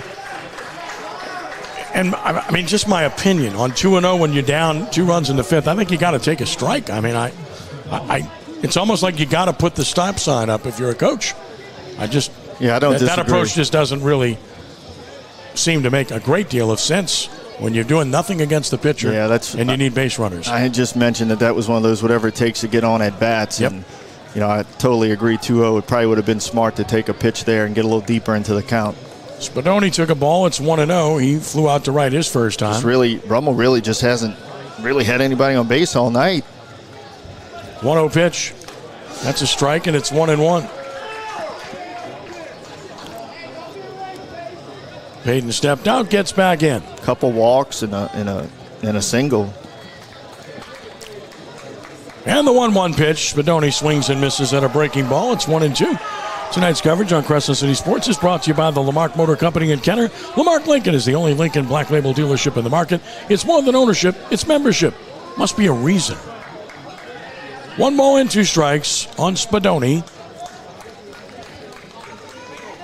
Hebert ready with a 1-2 pitch and a swing and a little ground ball to second. Easy chance. Throw to first for the second out of the inning. As Jason Curtis handled a little roller. And now Brant Fry bats. He struck out looking his first time. Spadoni spun off of that one and caught it off the end of the bat.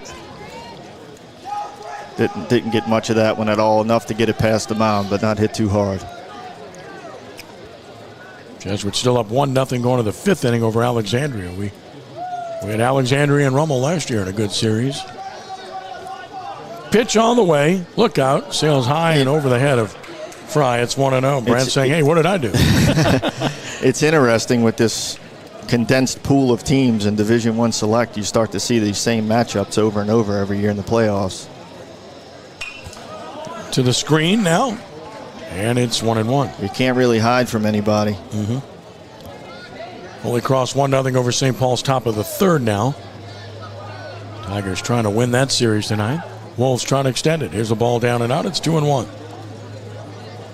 Rummel has not had a runner to second base in this game. They've not even come close to threatening. He had the leadoff man on once, and he was erased by a double play. That's high, so now it's 3-1. Now had a 2-0 count to start the inning, but swung. 3-1 here. And Fly calls time.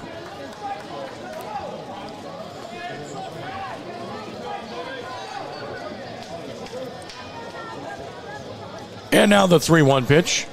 And he took it, and it's a strike, and it's 3-2. But I like it. I mean, again, you get a 3-2 pitch. What's the difference between that and a 3-1? Yep, still got to throw a strike. Here's the payoff pitch on the way to Fry. And he's swinging a foul back to the netting. So he battles and stays alive at 3-2.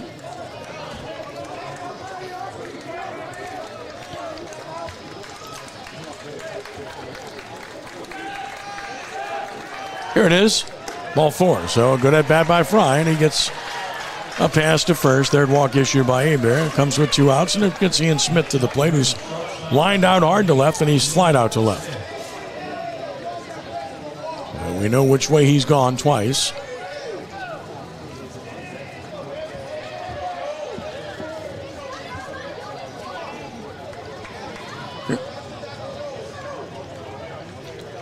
Pitch on the way. That is a strike, a breaking ball. It's 0-1 on Smith.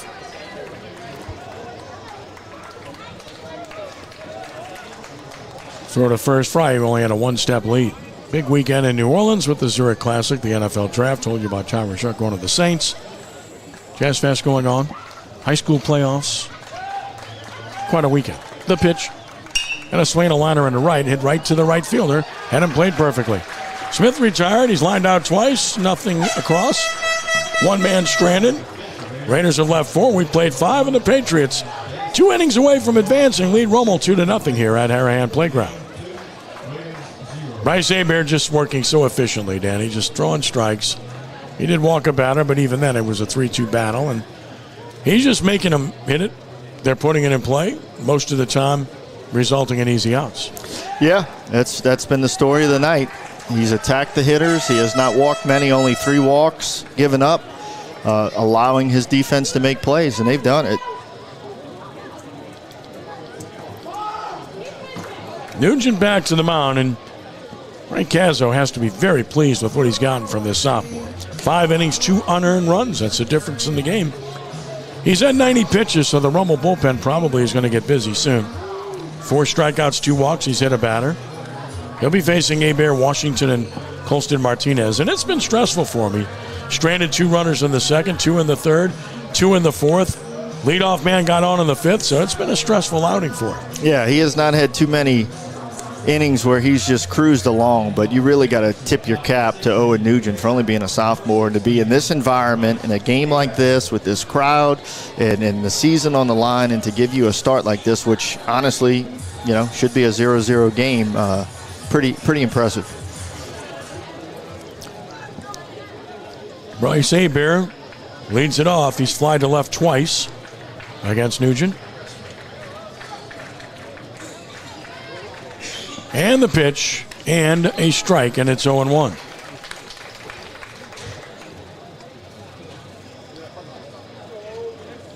No balls and a strike. The pitch. Swing and a liner in the left center field is trouble. That's into the gap. It's going to go for extra bases, or will it? He's going to round first. Try for second. Now he stops and heads back to first. Good smart move by Hebert. Good job by Berg to go cut that ball off and hustle it back in. But yet another leadoff single for the Patriots. The fourth straight inning, Danny, they've had a leadoff single.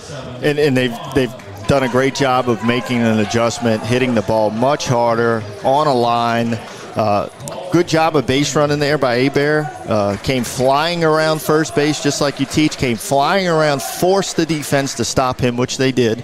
So a nice job by Berg out in the outfield of getting to the ball and getting it back in quickly to keep the runner at first base and keeping the double play ball set up possibly for Rummel if Curtis elects to hit away here. There's Juan Washington going to bunt. He takes a strike. He has a single, and he's reached on a fielder's choice and scored a run. You know, that's a big part of baseball, whether or not you can get that extra 90 feet and get to second base. On offense, you take that double play out of order and you get yourself in scoring position, but Rummel did a great job of getting it in quickly. Takes a breaking ball down. It's 1-1. Showing bunt again and again. 2 runs look big right now for Hebert the way he's pitched, but a third one, that might be the trick. 1-1 the count, gonna bunt and takes a strike, and it's 1-2. Well, if you're gonna bunt, you gotta bunt a strike. 1-2 the count. Yeah, no reason to take a strike if you sack bunting. Unless you really don't want to bunt. Which is sometimes the case, which is why I tell them if we're sack bunting, I'm giving it to you all 3 strikes. So you're either striking out or you're getting the bunt there you down. Go. So nice and simple. Nice stop by Klein. It's 2-2. Nice and simple. Yeah. You're either getting it down or you're striking out, so you better get it down. I like that strategy. You could coach for me. Any day. 2 balls and 2 strikes. Runner first, snap throw there, and GM Trahan wants to see you in his office. I want to see it, yeah. And I'm of that school where I like to see pitches. The only exception is if you got a pitcher out there that has impeccable command and you don't want to fall behind. This misses high and tight, so it's full 3-2. Now you got to see what happens at first base on a 3-2 count. With a courtesy runner at first on 3-2. With his lead, not going, and strike 3 called. The hitter's saying that ball brushed me. Home plate umpire says no. And we've seen a few disputes here tonight. That's 1 out. Well, the ball got the plate. The question is, did any of it get the hitter? Hitter said it did. Umpire said no. 1 out. And now Jeff Curtis is going to argue. And the reason he's arguing is because his player said it hit me. And coaches are going to listen to their players. You ask your players, for instance, you ask your catcher, was that a strike? You know, he'll let you know. Or if somebody got hit or ticked, you know, you're going to trust your player.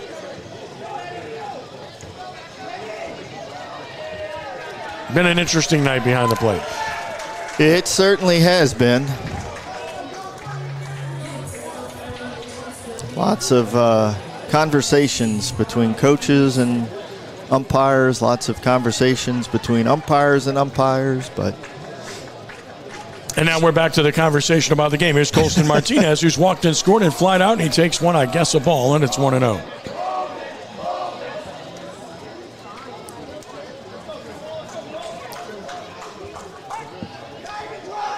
To first, runner back again.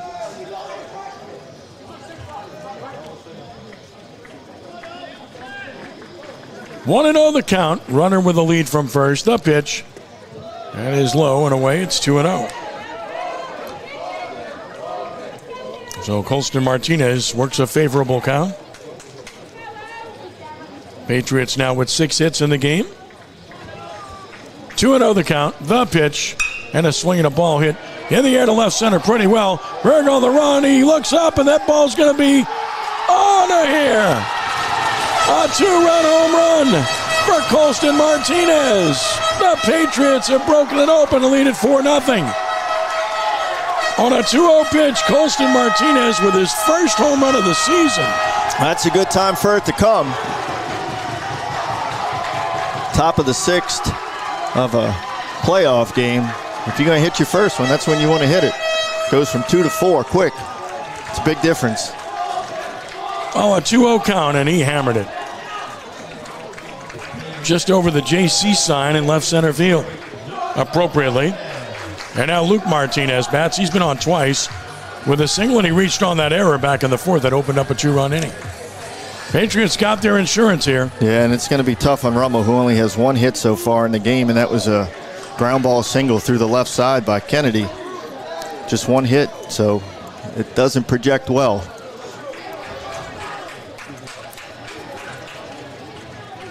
Pitch on the way. Fastball, I guess low, and it's 1-0.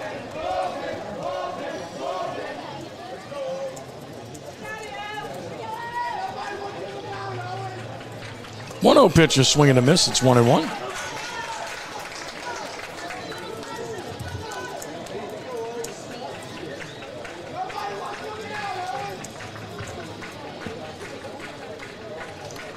Next pitch is a fast one down the middle.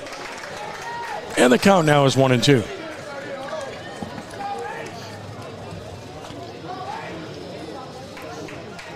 One-two pitch. And a swing and a tap foul and a fastball. As Nugent has gone over 100 pitches here. And that's the first 2 earned runs against him here in the top of the 6th. So yeah, he's given his team a chance. Oh, absolutely. He gave you your shot. He kept you really tight for a long time.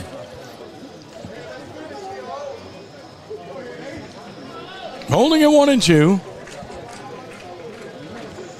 Another on the way. Breaking ball struck him out swinging for the 2nd out of the inning. 6th strikeout for Nugent. Back to the top of the order. Here's Nate Hilario. He had the big 2-out, 2-run single in the 4th inning. He stands in here.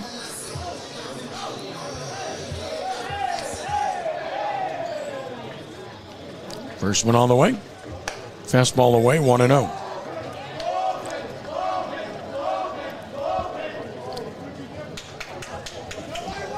And the 1-0. Swinging a pop foul. It's 1-1. I hate to say this, but there's some rain headed this way. Well, they started 4 minutes early. They might need it. 1-1 the count. The question is when, obviously. We're not having that conversation. Swinging a foul. It's pretty unbelievable that you get to this point in this 1-2. game, and now you got this popping up on the radar. 1-2 the count.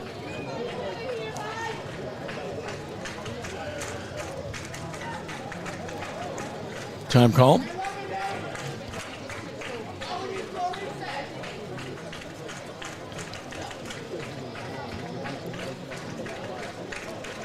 One-two pitch. Fastball line foul down the left field side. Again, impressive the way they're able to foul off pitches with 2 strikes. They're good at it. Extending at bats. And this is now the 4th time that the Curtis lineup's going to get to see Owen Nugent, so they shouldn't really be surprised by a whole lot at this point. Another 1-2. Look out. Breaking ball got away from him. It's 2-2. 2 balls and 2 strikes.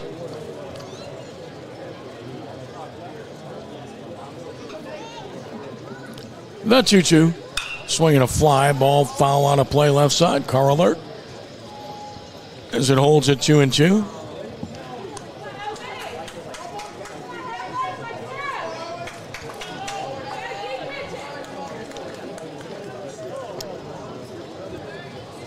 Hilario back in.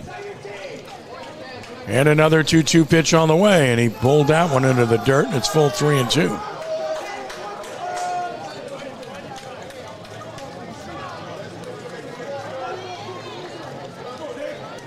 Can't see the bullpen area, but Rummel's got to have somebody ready. With the pitch count as it is, well over 100 now. The payoff pitch on the way. Swinging a line drive base hit to left field. Hilario extends the inning. He's got his 2nd straight hit. Good player. And here comes Frank Cazzo, as I mentioned. That might be it. He's trying to get him through 6 with the pitch count, but maybe too many, and I think that's going to be all for Nugent. Deserves a round of applause. He did a really fine job. 3 hits in the inning here. 8 in the game.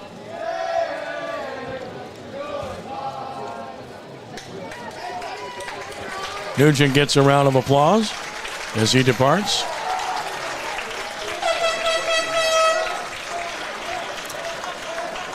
And we'll get a new pitcher into the game for Rummel, and it looks like Brian Keller. It is. It's Brian Keller coming on.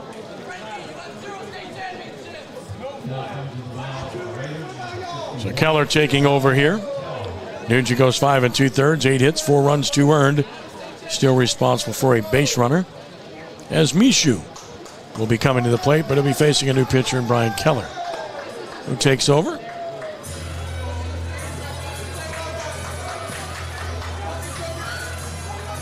Keller's made 10 appearances. The record is 3-1. And the earned run average is a very good 1.11. He's only worked 12 2/3 innings, 14 hits, 7 runs, but only 2 earned, 3 walks, 6 strikeouts. He was good last year for this team.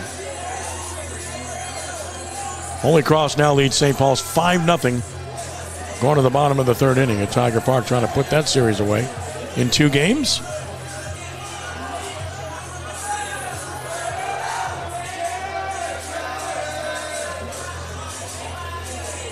Keller still working on his warm-up tosses.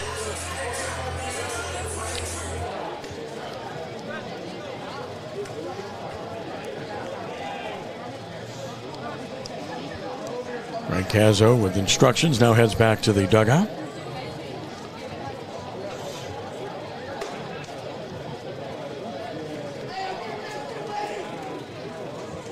Jesuit has extended its lead to 4-0 over Alexandria, heading to the 6th inning. Blue Jays trying to take game 1 of that best-of-3 series.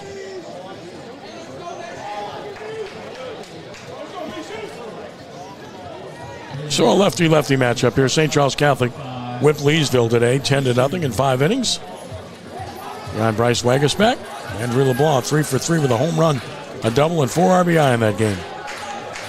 Brooks Monica, 2 hits, 3 RBI. Game 2 at 11 a.m. tomorrow in that one. Ready to go here. Mishu bats. The pitch on the way. Runner goes. Big jump. Pitch is high. And no chance. Ball goes into center field, but no advance. Now it's booted by the center fielder, but holds at second anyway. A stolen base for Hilario. And no chance for Klein there.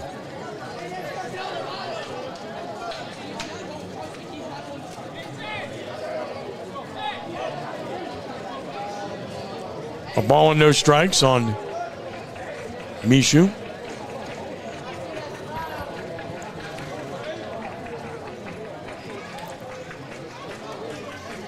Runner dancing around at second. Keller distracted, long pause, and finally time call. You can see that coming. They make you play the game, and they'll put pressure on you throughout, and it has an impact.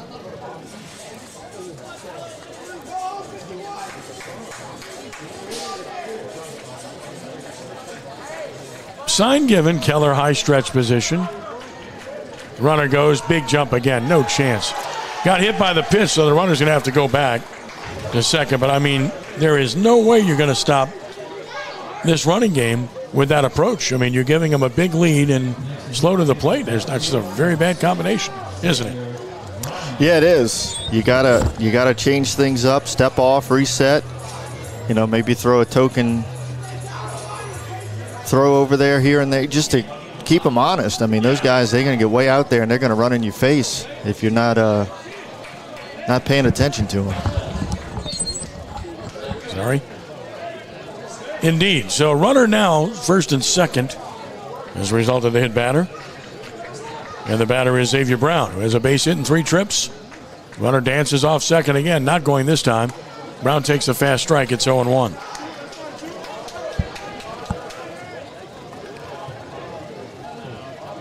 No balls and a strike to Xavier.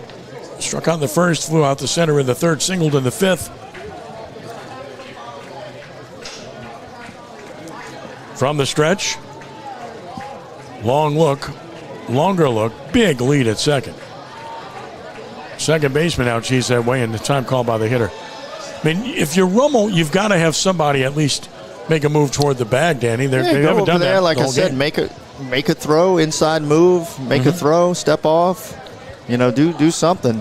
Because you can't just let them keep getting way out there. They're just having unbelievable leads. There's no way in the world you can stop that running game, and Klein has no chance. Give him a chance. He'll throw you out. He's really good.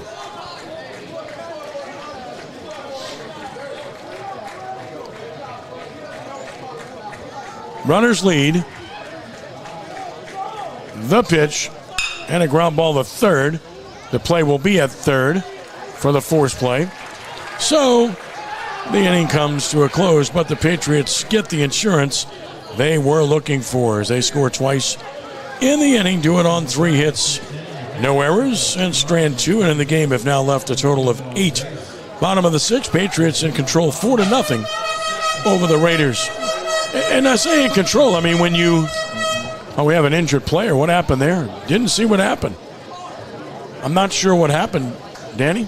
I didn't see anything either. I just saw the Rummel coaching staff start to walk across, which made me look over that way, and we've got a player down on the ground.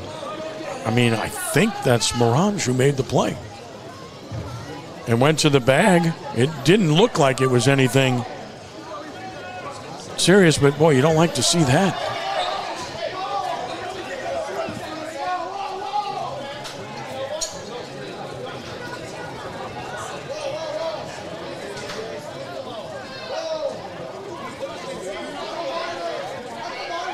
It's a right leg, we know that. He's flexing it. Not sure if it's the upper, lower extremity, but tying his shoe right now, I can tell you that. Now wants to get up, and does. And jogging, though limping a bit, that's good news. He gets off the field, gets a nice hand.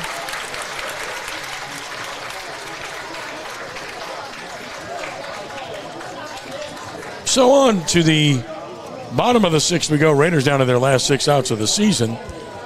And they've shown no signs of life, Danny. I mean, they haven't had a runner past first base, and they've had 1 hit in the game. No, not a whole lot of offensive momentum. Kennedy's single to left is the only hit that they've got so far tonight. It's 1 hit. It's hard when you're not really doing a whole lot to put pressure on the other team.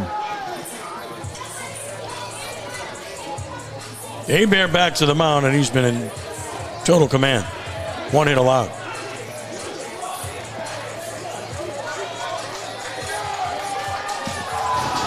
As he prepares to go to work here in the 6th.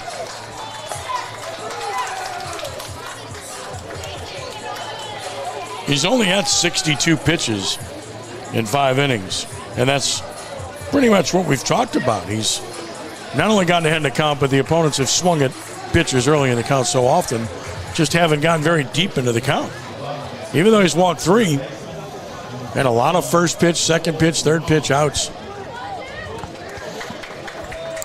No real stress. Again, you don't allow a runner past first, you don't have any stress. LSU's Mason Taylor picked by the Jets.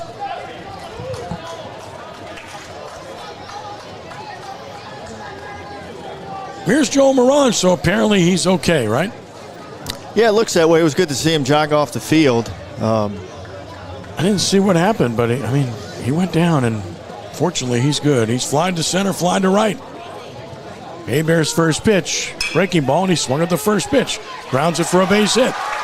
In the left field, Raiders have a leadoff man on for the second time in 3 innings. Just off the glove of Martinez in the 5-6 hole. You giving it? That's a base hit. Oh, yeah, definitely a base hit. Yeah, fully outstretched and couldn't quite get to it. Lenny Klein bats, walked and reached on an error. Even now, still going after the first pitch, down 4-0. That's just what they do. Paid off there. Let's see if Lenny Klein can extend things and make it interesting. Well, this is where they're going to need to do something, because you've got your leadoff man on now. You got 3, 4, 5 coming to the plate. And he swings at the first one, hits it to left. Should be an out. It is. 1 pitch results in an out. Lenny Klein is gone. Here's Aiden Grenard, who struck out and grounded into a double play. 5 outs away of the Patriots from the quarterfinals and a return trip to Baton Rouge to Grizzly Field. They've been there, done that. Here's Gernard. Takes one that bounced up there. It's 1-0. Well, that was the third pitch of the inning. First two were swung at. That one bounced. 1-0. The pitch. He swings and grounds one to third. That's booted. That took a hop. Third baseman picks it up, throws to first, and he still got him. Wow. Good recovery by Luke Martinez and 2 outs. That bounced up high on his chest, close to his face. Good job by Martinez of staying with it. It was hit hard enough that he could overcome it. That was a nasty hop. Seen some interesting hops on the left side of that infield. And they're getting them off the field because of weather? lightning, I believe. Boy. And not good. This could be a while. So we're getting a delay here, and it comes with 2 outs in the bottom of the 6th inning of a 4-0 game, and they're going to have to wait this out one way or the other. You said it was coming, and it's about here. Diving down, and it's going to be a while if that's the case.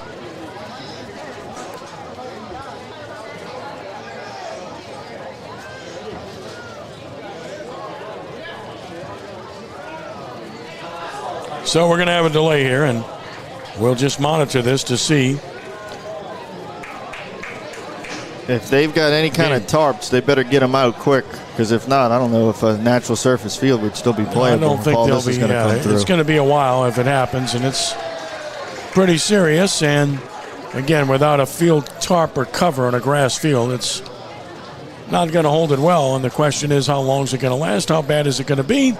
And even thinking about tomorrow, it's a grass field, and you're going to, if they had to play another game, which doesn't look like it's going to happen right now. I mean, Patriots are 4 outs away from advancing and up by 4 runs. Not out of the question, mind you, but biggest thing is when you get this finished, and that's going to be a great question. So the announcement being made about the weather as we speak. So let's recap what happened, and or at least get you caught up on what has transpired thus far. This game was scoreless into the top of the 4th inning. A base hit by Jason Curtis. And with 2 outs, a walk to Colston Martinez. Then Luke Martinez hit a ground ball to short. It was booted, and it extended the inning.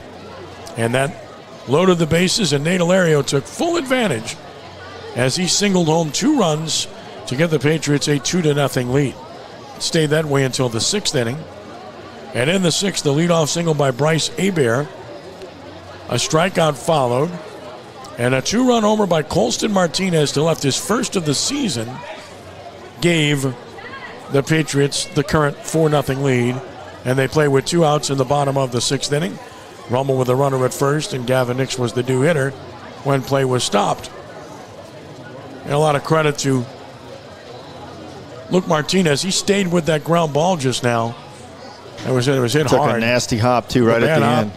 Now, he didn't have a fast runner, and that was part of it, but he understood that. They do have a tarp, so we know that, and they're getting that out right now. Yeah, they're going to need it.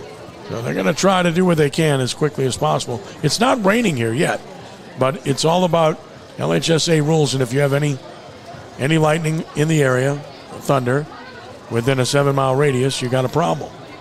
And that's the rules, and that's what they do, and it's part of the deal. So we'll just see what transpires as we play in the bottom of the 6th inning. The tarp is going to come out. We're going to have a delay here. We're going to ask everyone to stay with us. We're going to come back and update you in about 15 minutes or so and let you know exactly what we know and what's going on. And we'll stay with you certainly for another 20 minutes to a half hour and see what transpires with the weather clearly on the way.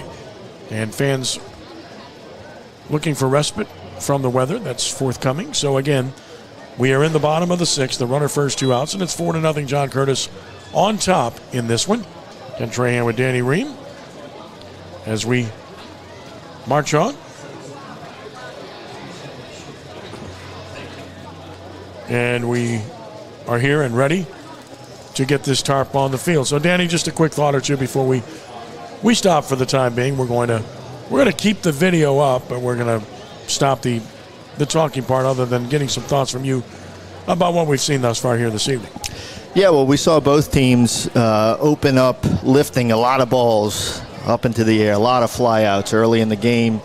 Curtis made an adjustment, obviously something that was more than likely talked about in their dugout, that they needed to adjust some things and try to get on top of the ball a little bit more, challenge the Rummel defense, and they were able to do it. They started getting leadoff hitters on base, which allowed them to work their offense, and they scored 2 runs after the error at shortstop, which was huge for them, really bad for Rummel because they could have been out of the inning without run scoring at all, and they were down 2-0 instead. And then obviously that home run out of left center by Colston Martinez's first one of the season was an absolute missile out of left center, as a legit type home run. Berg gave it his best effort, but that ball had its eyes on getting over that wall right off the bat. It was really, really poked well out there to left center, and that jumped you from 2 to 4. And with Rummel really not doing a whole lot at the plate, only had 1 hit until Morange just had that infield hit here in this inning in the bottom of the 6th. Rummel only had 1 hit the whole night. So once you went to 4-0, you had to feel like it wasn't projecting well for a Rummel comeback. But, hey, it's baseball. You never know. And, like I say all the time, the hardest 3 outs to get are the last 3. So Curtis, they still got to get 4 more outs to win this ball game. They do. So that's the scene set for you. It's 4-0 John Curtis Christian in the bottom of the 6th inning. Rummel with a runner first and 2 outs as this game has been stopped. Rain is not here yet, but it's coming. And again, when you have lightning, thunder within 7-mile radius, LHSA has strict rules about that, and it's all for the safety of everyone involved. So we stop play here. We'll keep the video up here, and we'll check back in with you. Let's say we'll check in at 8 o'clock, and we'll give you an update, and we should know a little bit more about that, but we'll stick with you with the video. So keep it on here and watch what we're doing here at Crescent City Sports, and we'll come back to you at about 8 o'clock and give you an update. Thank you, and stay with us here on Crescent City Sports.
Welcome back to Harahan Playground, where we are in a rain delay with John Curtis Christian leading Archbishop Rummel 4-0 in the bottom of the 6th inning.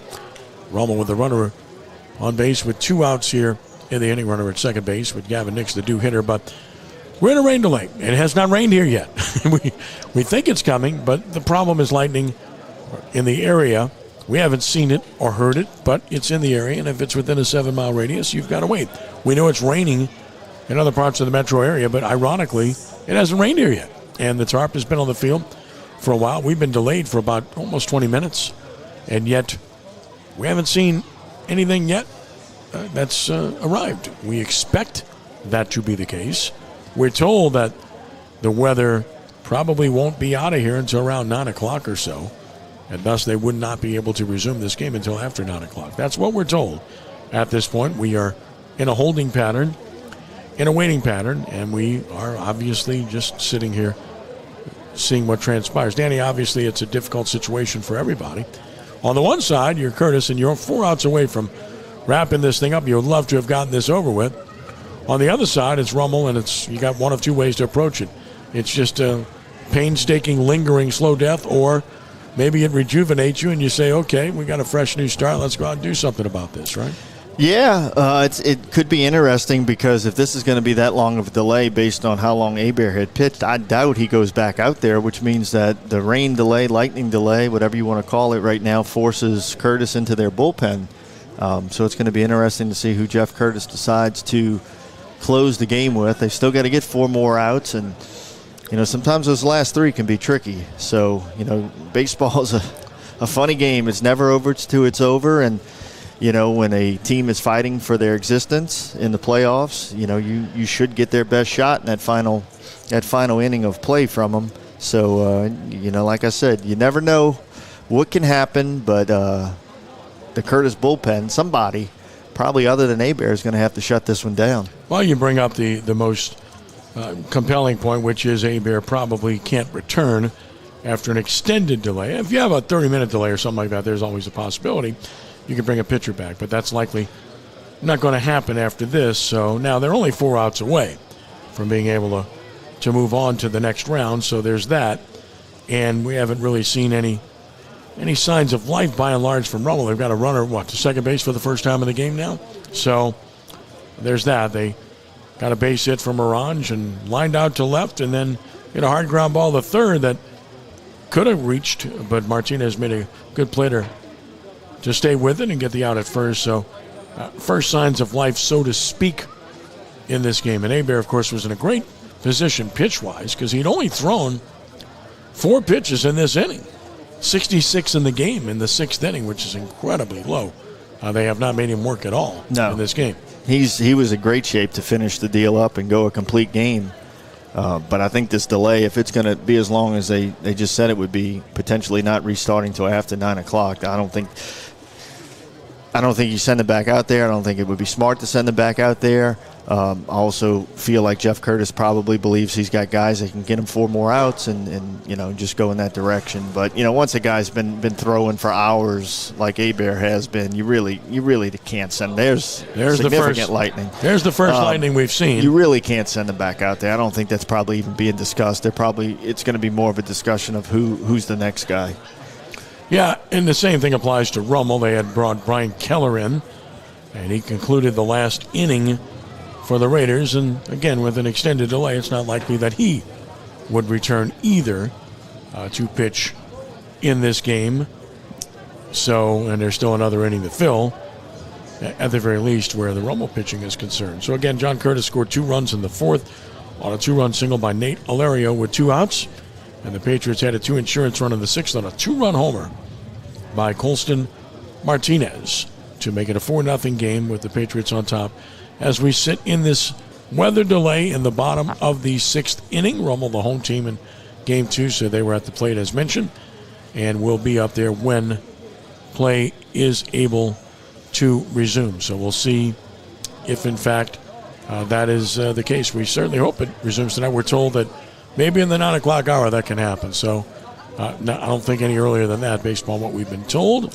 But I'm going to rely on my weatherman here to tell me what he sees. My meteorologist, Dr. Ream, doing his homework as we speak to try to let us know exactly what we can expect. And if he's accurate, then he's a man for hire. Just pay him well enough.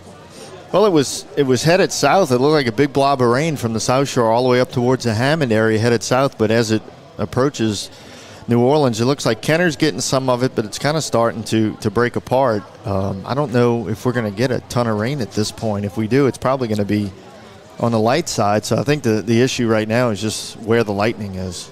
Yeah, I think that's it. I mean, again, that's why we stopped play in the first place here. And I'm looking out there. Do we see any raindrops at all? I still haven't seen any. I'm looking at the ground and don't see any, so I don't think it's actually rained here yet. It looks like the rain is in Kenner and Metairie up until around Lafreniere Park, but it hasn't made its way far enough south for us to really get any of it at this point. And it looks like it's kind of falling apart. So, like I said, I think it's more of just the lightning radius that we're worried about right now.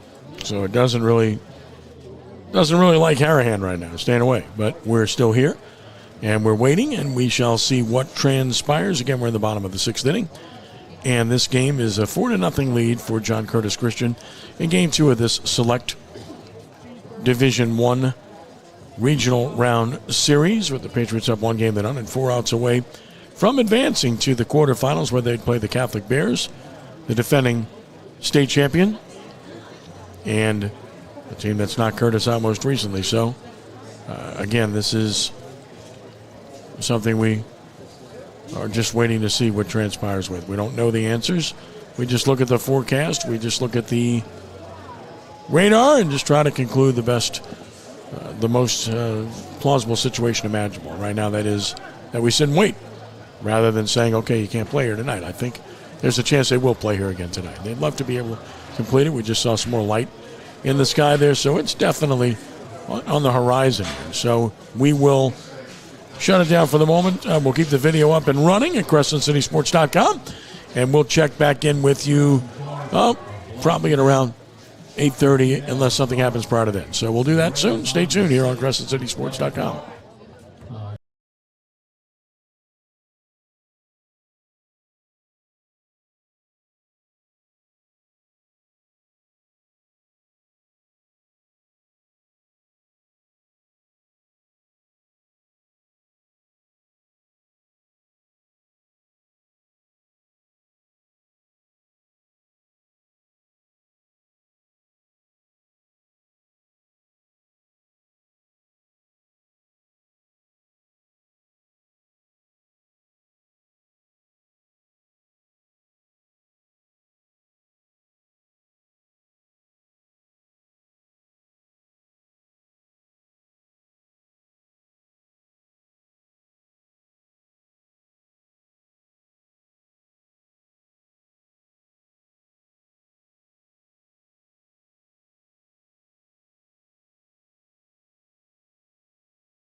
Welcome back to Harahan Playground, where the Select Division I Game 2 between John Curtis Christian and Archbishop Rummel remains in a weather delay in the bottom of the 6th inning, with John Curtis on top of Rummel 4-0. Raiders with a runner at second base and 2 outs, with Gavin Nix at the plate against Bryce Hebert when the weather delay came because of lightning within a 7-mile radius. We've seen some bit of lightning in the very near region, if not above us, over the last 15-20 minutes, but it's kind of calmed down. We have not, ironically, seen a drop of rain yet here, Danny, which is really remarkable. So that's why you say it's a weather delay. It's not a rain delay. It hasn't rained.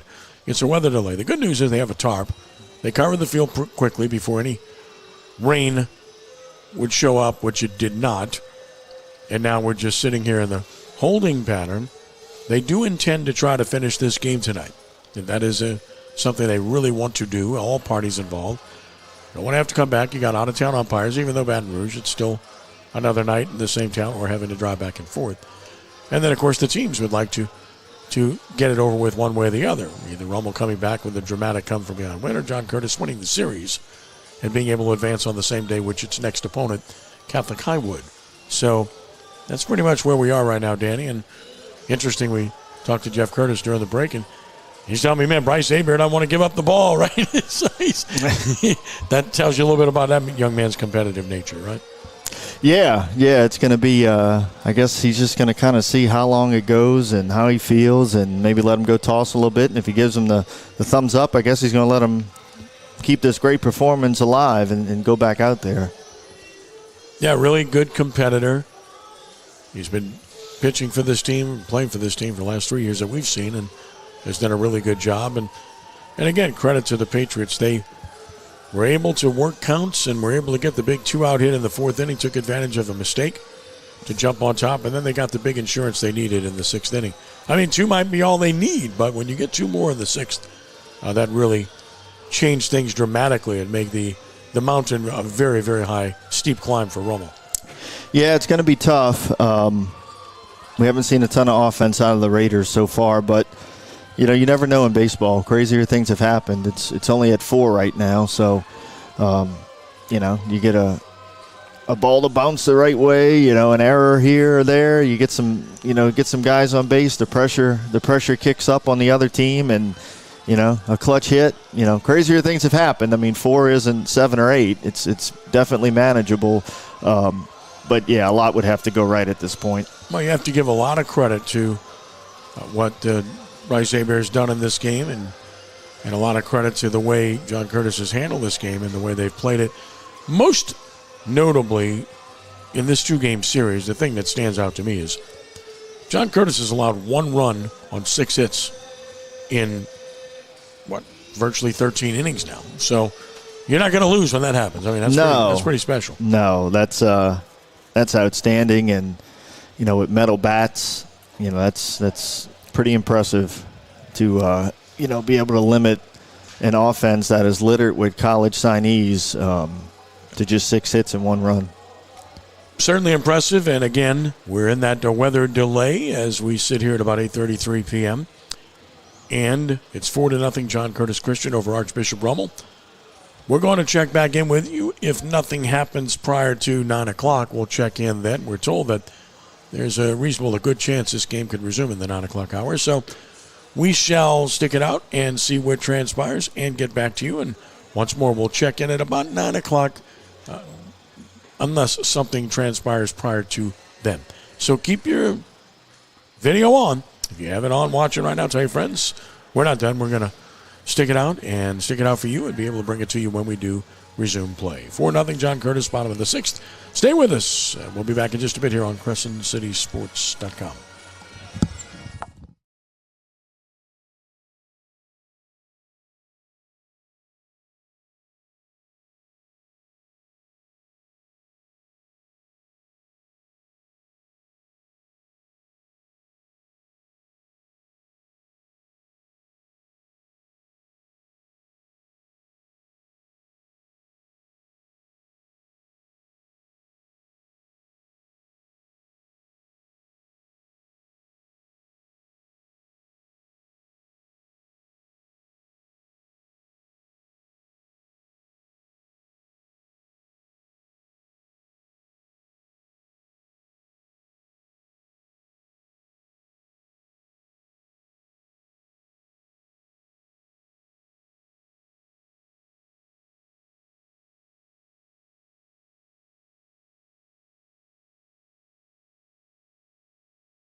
Welcome back to Arahan Playground as we're set to resume play in this Select Division 1 regional round game 2 between John Curtis Christian and Archbishop Rummel. The Patriots have a 4-0 lead in the bottom of the 6th. Rummel has a runner at second with 2 outs. And the Patriots are back on the field, and guess who's on the mound? Bryce Hebert is going to pitch after the long delay, which encompassed about an hour and 25 minutes or so. Hebert is going to resume pitching after a long delay, Danny. We said earlier he wanted to come back, and he is. Yeah, it's a tough call, depending on how long the delay goes. Normally, in a delay that long, you probably would have looked to the pen, but if he was, telling his coach he wanted the ball and says he was okay, and I guess went down to the pen and confirmed that he was okay to go back out there, Jeff Curtis is going to allow him to do so. He's thrown a great game, so you can kind of understand that he would want to go out there and finish this thing. Yeah, he's simply been terrific with the way this game has unfolded. He's been really good and deserves all the credit in the world, and he's out there to try to finish what he started. Gavin Nix will be the hitter. With the runner second, 2 outs, Nix has flied to center, and he's walked. And we'll see how both of these teams respond to this long delay. You never know. Hebert is pretty much ready to go. He's going to take a couple more tosses. And there we go. There's the throwdown. So we're ready to go here, folks. About an hour and 25 minutes on the rain delay, and Gavin Nix will stride to the plate. Patriots are 4 outs away from advancing to the state quarterfinals. Morange will be the runner at second. He singled to start the inning. Klein lined out to left. Grenard grounded out to third, advancing the runner to second. And here's Nix, as mentioned, 0 for 1 with a walk in the game, as this one is resuming now. Nix in from the left side. Sign given by Jeffrey Curtis. Nix calls time. So we waited an hour and 25 minutes, and we got time. Yep. And the catcher to the mound, no less. Pitch comm wasn't working. No, I guess we're not. Well, what's happening, though? It's the first runner to reach second base, so they're getting straight on their signs with the man on second because it hasn't happened. It's the first time it's happened, yep. Absolutely. Here's a ground ball, first pitch to second, and that's an easy out, and this inning is over. So, no runs and a hit. One man stranded, and Rummel's left 5. Let's go to the 7th, and John Curtis leads it 4-0. Well, just stating the facts here, that's been the approach the entire game. Swing at the first pitch and move on. And the Patriots will come to the plate with a 4-run lead. Yep. In the 7th. And Hebert now is at 67 pitches through 6 innings. Yeah, it's a low pitch count, and you got to tip your cap to him. He has done a great job of competing in and around the zone all night, letting his defense make plays. Curtis has done a pretty good job on defense, had that little drop over at first earlier, but other than that, they've been really good behind him, and that's why that pitch count is so low.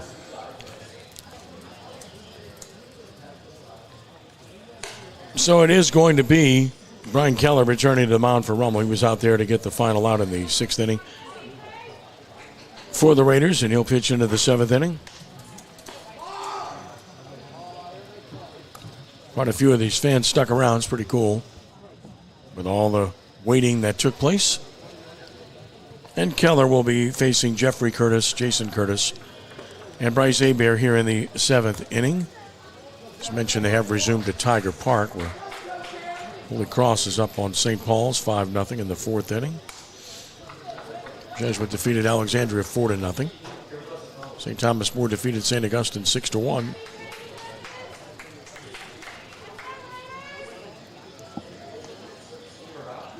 Congratulations to Mount Carmel. They beat Alexandria 11-9 to advance. Ms. Sulphur? Jeffrey Curtis leads it off. He's popped to short, flied to center, flied to right.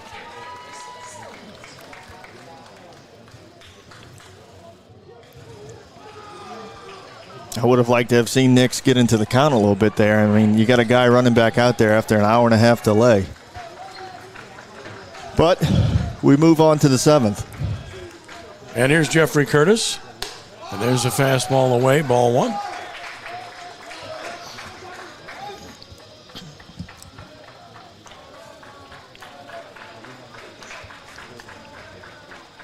The 1-0. Swing and a fly ball to left field. Left fielder over toward the line with a play. There to make the catch is Spadoni. Round number 1. Curtis got under it. Skies to left. The batter will be Jason Curtis. He's been hit by a pitch. He has singled and he has struck out.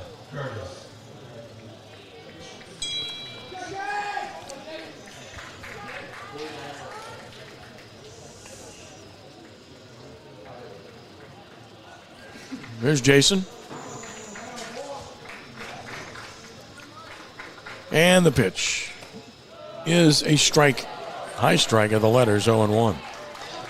Yeah, the hitter turned around. I think you're going to see strikes called here, just saying. Just fully expect that to be the case. And there's a good pitch. Strike called. It's 0-2 from Keller.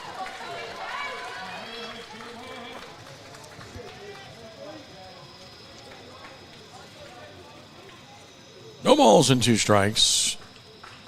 Brian ready and pitching. And a swing and a foul to right. We'll do it again at 0-2. Throwback gets away from the pitcher. It's been that kind of night for Rummel. Just nothing. And I mean nothing for their fans to get excited about tonight.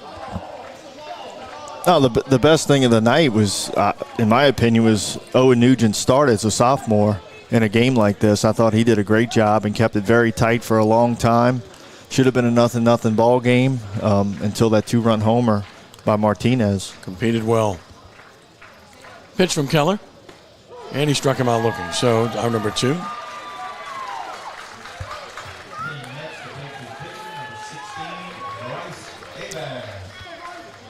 So here is Bryce Hebert, our star of the game. Danny will be talking to Hebert, it would appear. He singled and scored back in the 6th to help himself.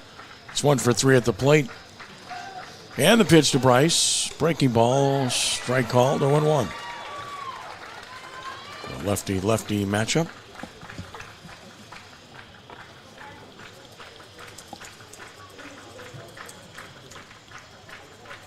Oh, 1. Swing and a line drive, base hit to left. Hebert, well, what else hasn't he done? He's got a 2-hit game to go with a brilliantly pitched game.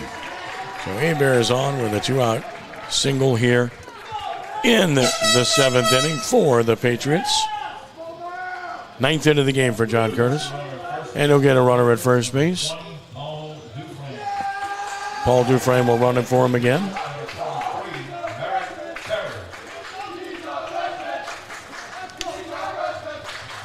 We're going to get a different hitter here. It's going to be Merrick Perry, it looks like. Yep.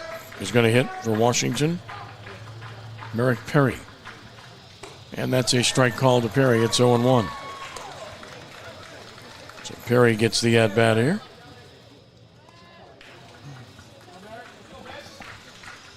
No balls and a strike. And another on the way. Missed away. Count is even at a ball and a strike. On Merrick Perry. A .231 hitter with 3 driven in on the year. And the 1-1. Swinging a foul back. It's 1-2.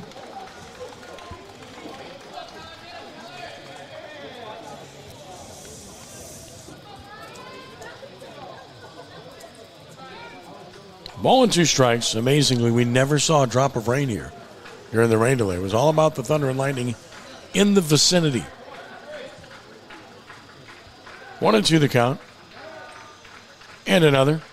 Runner goes. The pitch is a ball. The throw down and nobody's there. Got to know who's covering. That should be all pre-pitch communication. And obviously there was confusion because Frank Cazzo is not happy. And you could see the look back from Smith in the middle infield that I don't think they knew who was covering. So a runner in scoring position now, and time call.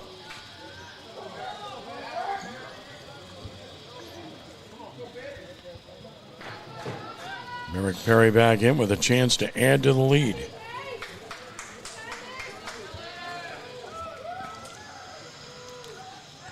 Ready the pitch, and that's outside. So now it's 3-2. That's a big run sitting out there for Curtis, because that would get you to 5, which means even a grand slam doesn't tie it in the bottom of the 7th. On 3-2, runner goes. Nobody paid attention to him. Ball 4. Pitch is high, and the throw down, he's not in time. So running wild is Dufresne. Steals 2 bases. He's at third. Now you got Perry at first.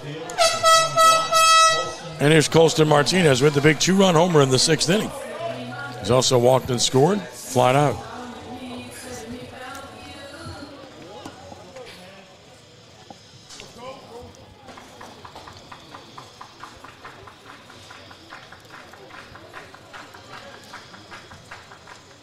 First pitch on the way. Swinging a fly ball into right center field. Kennedy coasting under it and catching it.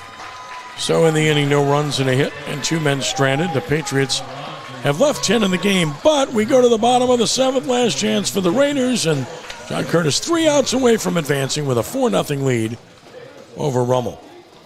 And Keller able to get out of that jam that he was in.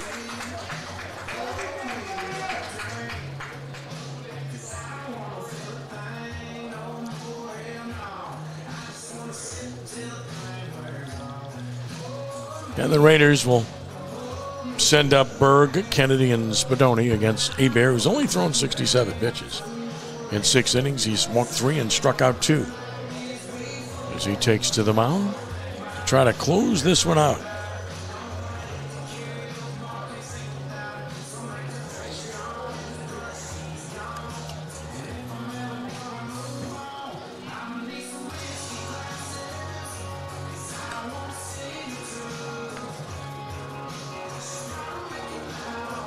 Hebert finishing up his warm-up tosses.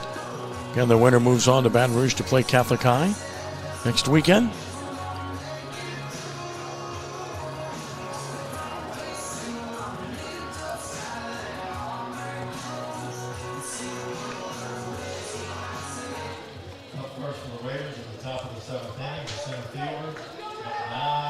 Evan Berg bats. He's popped to second and grounded to third.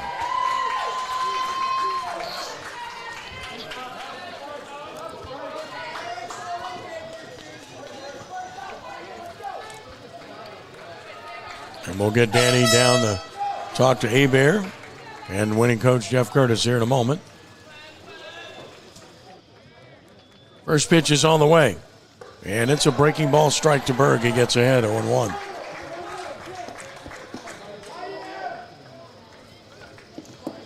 No balls in the strike. Next one coming. And a swing and a ball hit in the air to left center field. That's a familiar refrain. Who wants this? The center fielder makes the catch. And the Patriots are 2 outs away from a big victory and advancing here. And that will bring up Gavin Kennedy, who's singled and grounded out. It's one of the 2 hits for Rummel in the game.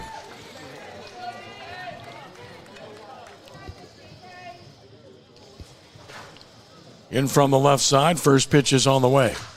That's in there, a good fastball. It's 0-1. Oh, Hebert looks fine after the long delay. Doesn't seem to be bothered at all. He's done a good job from start to finish. That's way outside. It's 1-1.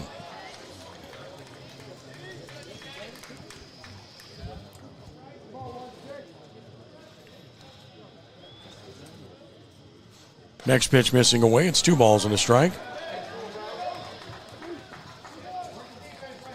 Hebert working quickly. And a swing and a foul back. Gavin Kennedy. And it's 2 balls and 2 strikes.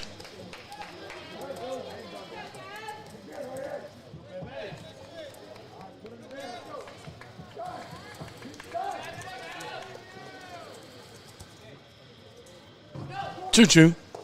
Missing down, 3-2.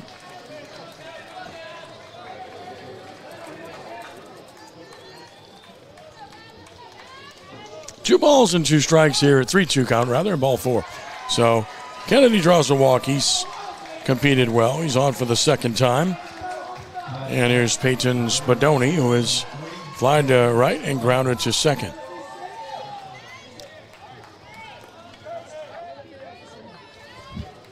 Hebert has issued his fourth walk of the game. So he tries to finish this one off.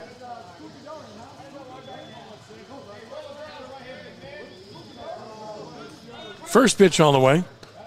That's a strike at the knees, outside edge, got the call. No balls and a strike. And another. Swing and a miss at a breaking ball, and that's a pitch he's had a lot of trouble with. Pulled off of that again, 0-2. And if you're Hebert, Jeff Curtis, that's probably what you're coming back with here. No balls, 2 strikes, snap throw to first. Kennedy back. Just letting him know. Haven't forgotten about you. No balls and 2 strikes.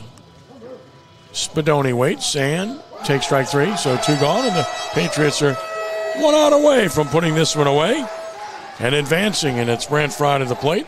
Last chance for the Raiders. He struck out and he's walked.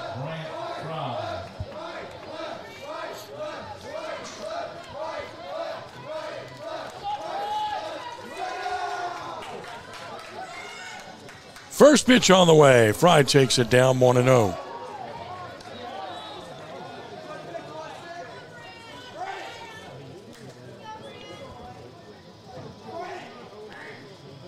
The 1-0 pitch is high. It's 2-0.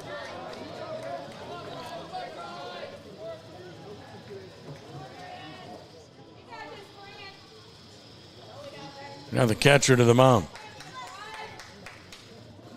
And now a visit to the mound. We'll make sure that Hebert's good to go here. They want to make sure of that in this situation. He's just 1 out away. And we get a visit to the mound with the 2-0 count here in the bottom of the 7th inning, with John Curtis up 4-0 and 1 out away from advancing here to the Division I Select quarterfinals.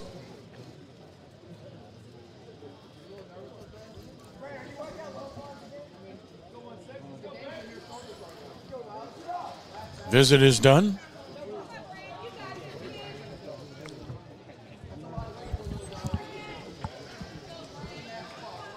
So Fry with a 2-0 count, ready to stand back in. Hebert with the 2-0 pitch, and he got a strike at the knees on a pitch that was low.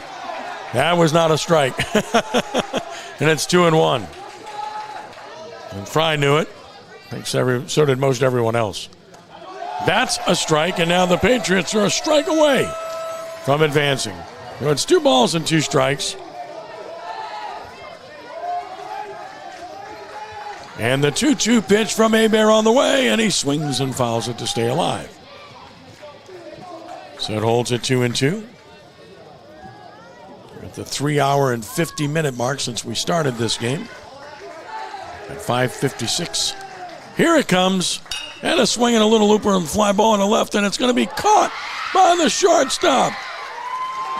No, did he catch it? I don't think he did. That ball dropped. He didn't quite get it. Just off the glove of Mishu. A base hit for Fry keeps the game alive. Great effort by Mishu, and a good job by Brant Fry to put it in play. And he's aboard to extend the game for Ian Smith. That's the 3rd hit for the Raiders. Smith is 0 for 3. He's lined out twice, though.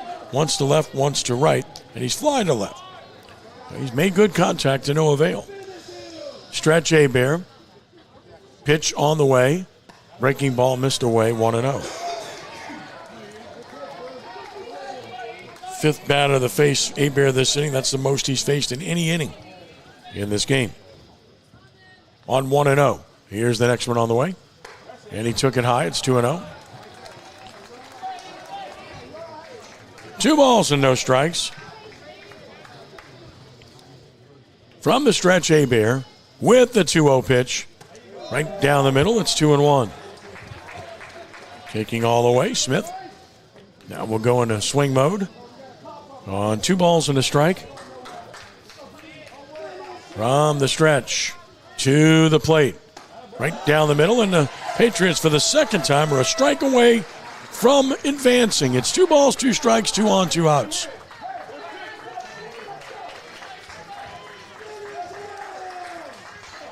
Two pitch. Breaking ball popped up. Foul on a play. So we'll do it again. At 2-2.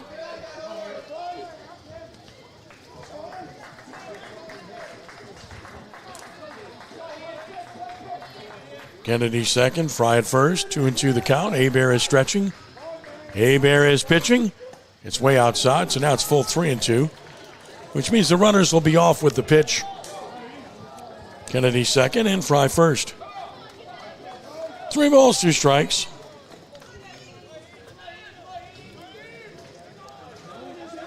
Sign given by Jeff Curtis. Time call by the hitter.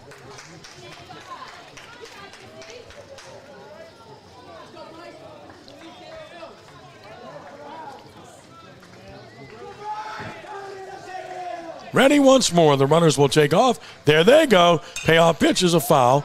Out of play right side. He fought off a pitch in on the hands and stays alive. It's been the longest at bat for a Raider in this game. This will be the 8th pitch that Smith has seen. Definitely a rarity in this one.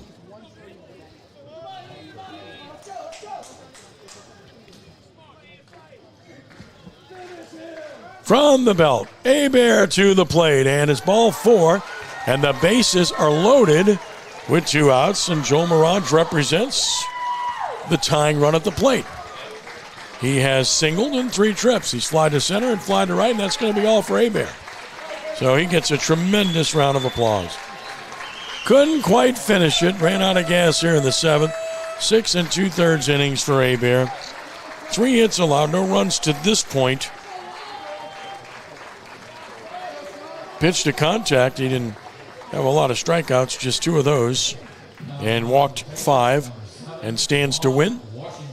And Juan Washington will come on to try to finish it off for the Patriots. So Washington, who was hit for last inning, got a chance to go warm up, and that was the strategy here. And now Juan comes in to try to put this one away for the Patriots. Juan Washington, the big right-hander. He's made 15 appearances tops on the team, 10 starts. This is his 6th out of the bullpen. He's 5-5 with a good 2.63 earned run average.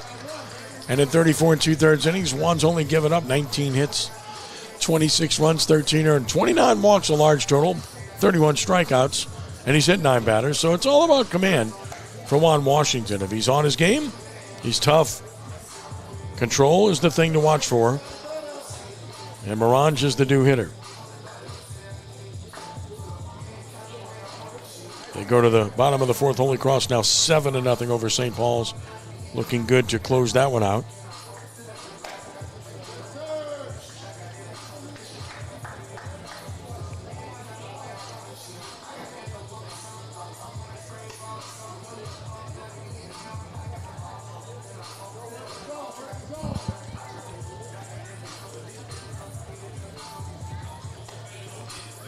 So Washington finishing his warm-up tosses. Danny Ream will talk to the winners when this one is over with. Been a bit of a lengthy night here. And tantalizingly close to ending. John Curtis has been 1 strike away on 2 batters, but hasn't been able to close it just yet. And Washington will try to do that.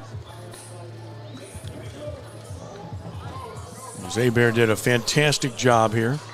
He also had 2 hits and scored a run at the plate. So Washington has completed his warm-up tosses, and Mirage will head to the plate.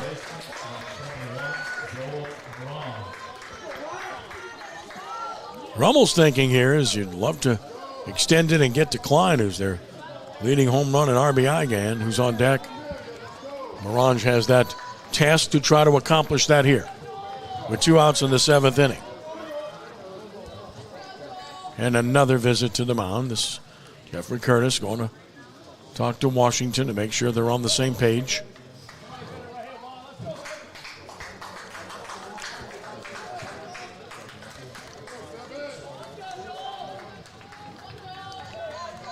So now we're ready to go as Mirage stands in. First pitch on the way is high, ball one. To the junior, Mirage.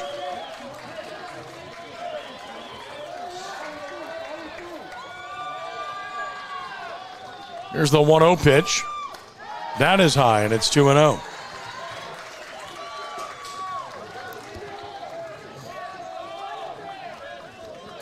Two balls and no strikes.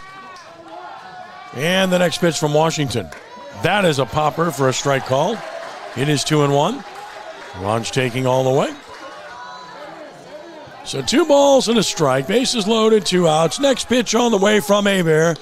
Not Hebert, but Washington is down. And it's 3-1. Ronge could look at another one here. It's 3-1 now.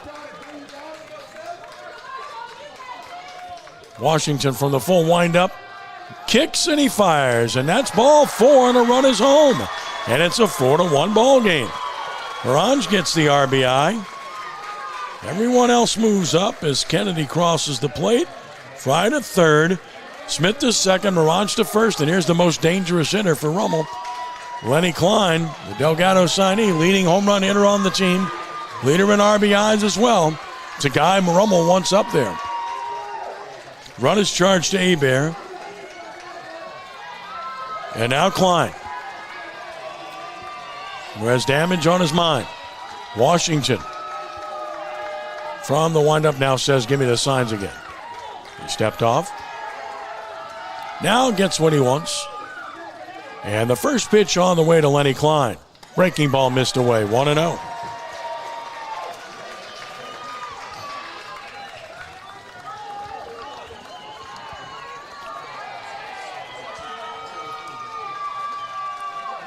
The 1-0. That's a fast strike, and it's 1-1. He's taking all the way.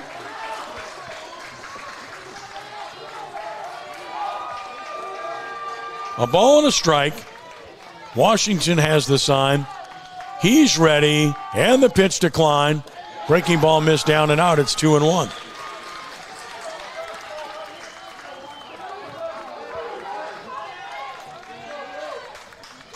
Two balls and a strike. The next pitch to Lenny Klein is a fastball fouled. Back to the netting, and once again, the Patriots are a strike away from a win and advancing. It's 2-2.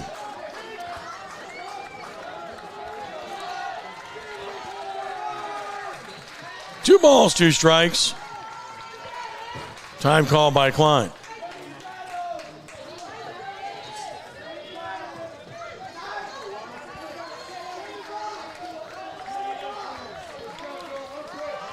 Now we're ready. 2-2 pitch on the way. Breaking ball, line drive, base hit left field. One run is going to score. Everybody else stops. Klein delivers an RBI single, and it's a 4-2 ball game.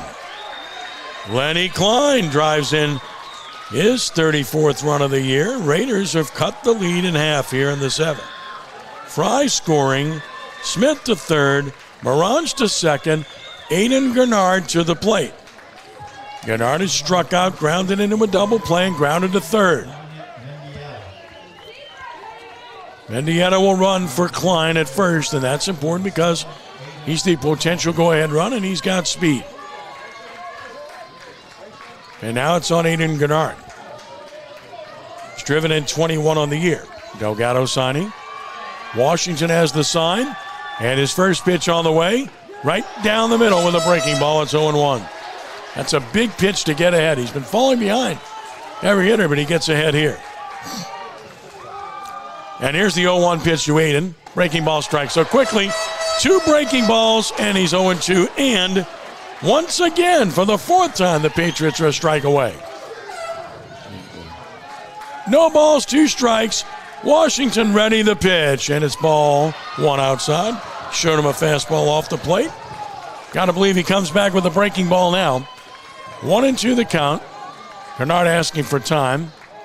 Pitcher's trying to work extremely quickly, and so he's trying to slow down, get himself collected and ready. Back in now. 1-2 the count. Runners lead every base. And the pitch from Washington on the way. He struck him out swinging, and the Patriots on a throw to first have advanced by defeating Rummel by the score of 4-2 here this evening to win the series 2-0. The celebration begins as John Curtis has nailed it down. 4-2 victory over Rummel here in Game 2 this evening. Raiders made it interesting there and had the go-ahead runs on base, but couldn't get the hit they needed in that situation.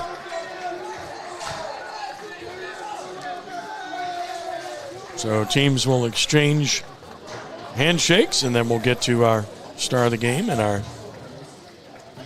winning coach as well. As Washington came in and shaky, but he was able to get out of it and preserve the victory. All right, let's now head down to the field where Danny Ream standing by with our winning coach and star of the game. Danny? All right, Ken, thank you. Down here with Bryce Hebert, winning pitcher, couple hits, had a heck of a night. I appreciate it, and I can only thank my teammates for making the plays behind me, for double plays, hard deep fly balls. Just got to thank those guys for allowing me to pitch that long. All right, you did a great job. You were pitching to contact, letting these guys make plays behind you. Then you get the delay, and you wanted to be back out there. There was no doubt I was going back out. I was at 67 going into the break. I'm jumping around out here. I'm trying to keep my arm as loose as possible. Go in the bullpen 4 different times. I wasn't letting them take me out of the game right at that point. Yeah, Coach Jeff came up to the booth, and I said, "Hey, you going to go to your pen? It's been a long delay." He goes, "He ain't letting me do that." I know. It's just, I just still felt good. If I was feeling bad at any point, I was going to say let Juan finish it from there. But I was feeling good up to that point, so I said, "No way, Coach, I can't come out now." Well, you did a great job of mixing things up, keeping them off balance. Congratulations. And those 2 hits were real nice as well. Coach, the last 3 are never easy, huh? No, never. Last 3 outs. I know, especially the last one, right? We got 2 of them, and it just gave him a little life. And, Juan struggled against him his last time out. And he was better in his zone, competed in his zone better that time. And I know he gave him the 1 walk and gave him the run, but I can't remember who got the base hit on a nice breaking pitch and cut it to 2, and then Juan flipped in some nice breaking pitches right there and got it to end the game right there. Couldn't be more proud of our team, the way that they competed in the series, and we're just happy to survive and advance. So the game started with both teams hitting a lot of balls up in the air, but it was you guys that made the first adjustment, and that's what kind of led to getting your offense going. Yeah, absolutely. We started hitting the ball more on the line and getting things where they had to make plays. Yeah, in the air. That's what I told them. I said, my 7, 8, 9, 10-year-old can catch those. And it's making it too easy on them. We got to be a little bit more competitive. Huge hit by Nate, getting us to 2 RBIs right there in that hit, and then obviously Colston with the big home run to extend the lead and kind of suck a little life out of them. And then the rain delay hits, and then it's a 4-out game from that point. And talk about Bryce for a little bit. Did a great job. Pitch count was extremely low all night long. Obviously, Rummel likes to try to hit pitches early in the count. And he did a good job of pitching to contact, letting guys make plays behind him. Yeah, that's going to be Bryce. He's going to pitch to contact, and he trusts his defense behind him. He knows he's going to give up hits, although I don't think he gave up a whole lot tonight. But he knows he's going to give up hits, and nothing really rattles him. He's going to keep competing, and he's been doing that for the last 3 years for us, and we're really excited about him to get that win tonight and almost finish it for us. There was no way I could have taken the ball out of his hands coming out of that rain delay. I went to him. I said, "Look," we got to get 4 outs to advance. I said, it's more important to make sure that you're healthy for next week, because it looks like we got a good chance at this." And he said, "Coach," he said, "I'm telling you, I feel good. I'm fine. I can go get us this out, and then we'll reassess in the 7th inning." He, 1 pitch, he got out of that one, and then we were right back to it. He said, "Coach, let me start the 7th and see how I feel." So I know you want to get with your team, but one last thing. You're heading up to Catholic of Baton Rouge, a perennial power. Coach Bass does a great job up there.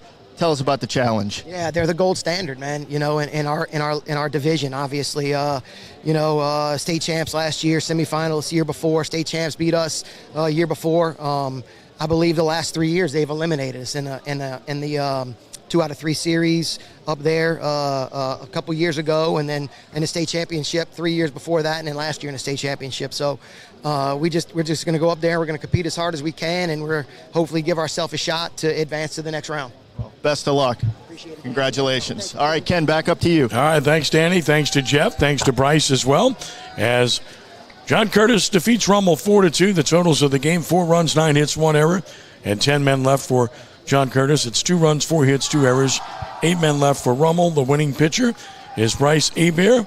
6 2/3, 3 hits, 2 runs earned, walked 5, struck out 2. He improves to 4-5 with the victory here this evening. And the losing pitcher for Rummel was Owen Nugent, and he drops to 4-3 with the loss here tonight. The game took 4 hours and 1 minute to finish, given the fact that we had an hour and 25-minute rain delay mixed in, and got it done.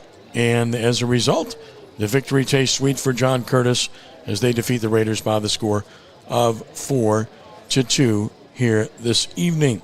And want to thank Johnny Curtis, thank Jeff Curtis for their hospitality here tonight. We deeply appreciate them allowing us to do this, and we are very grateful to be part of this always when we have a chance to come here and work in a nice new press box, and we're certainly very happy about that too, to have these working conditions.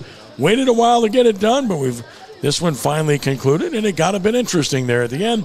A 4-2 win for John Curtis. Danny rejoins us now for a minute before we shut it down. Danny, just some final thoughts. You saw some fight from Rummel and maybe a different approach there in the seventh, where they started looking at pitches and it started paying off a little bit. Yeah, they started taking some pitches and, caught a little fire there at the end. And look, I was right down there by the Curtis dugout. You could tell that the nerves were in high gear right there. I mean, that was a tough spot that they had to get out of. Lenny Klein laced that ball. That was right in front of me, obviously, down the left field line. He laced it, and then they got Grenard on the breaking ball down in the dirt to end the game. But look, it never fails. The last 3 outs are always the toughest outs in baseball to get. There's something really weird about getting those last 3 outs when teams are fighting as hard as they can possibly fight to keep their season alive or to win a championship game, whatever it may be. They're hard to get, and you saw it right there. But Curtis found a way to get it, and they're moving on. They did. So the Patriots move on to play Catholic High in the quarterfinals at Grizzly Field next week. So we certainly will look forward to seeing what the Patriots can do. Catholic's been their bugaboo for the past several years now. So. And we, of course, are going to close it down. Dan, it's been a pleasure. I hope you enjoyed this. Yeah, I did. Thank you. Long night, man, but good to have you with us nonetheless. So as we get set to close, I want to thank everyone for joining us. And we, of course, will have a game tomorrow. We expect at 1 p.m. Stay tuned for that. Tomorrow, looks like it at 1 p.m. Looks like it'll be in Metairie, and it looks like it'll be a series between a 5 and a 12 on the select side. Figure it out. We'll have it posted for you at CrescentCitySports.com first thing in the morning. I want to thank Dan and Matt for a job well done as always. Thanks to our sponsors for making it happen, and thanks to everyone for being with us tonight. Once again, our final score tonight was John Curtis Christian 4, Archbishop Rummel 2. Ken Trahan for Danny Ream saying thank you for joining us, and be a good sport. God bless you one and all. We are rounding third and heading home. So long.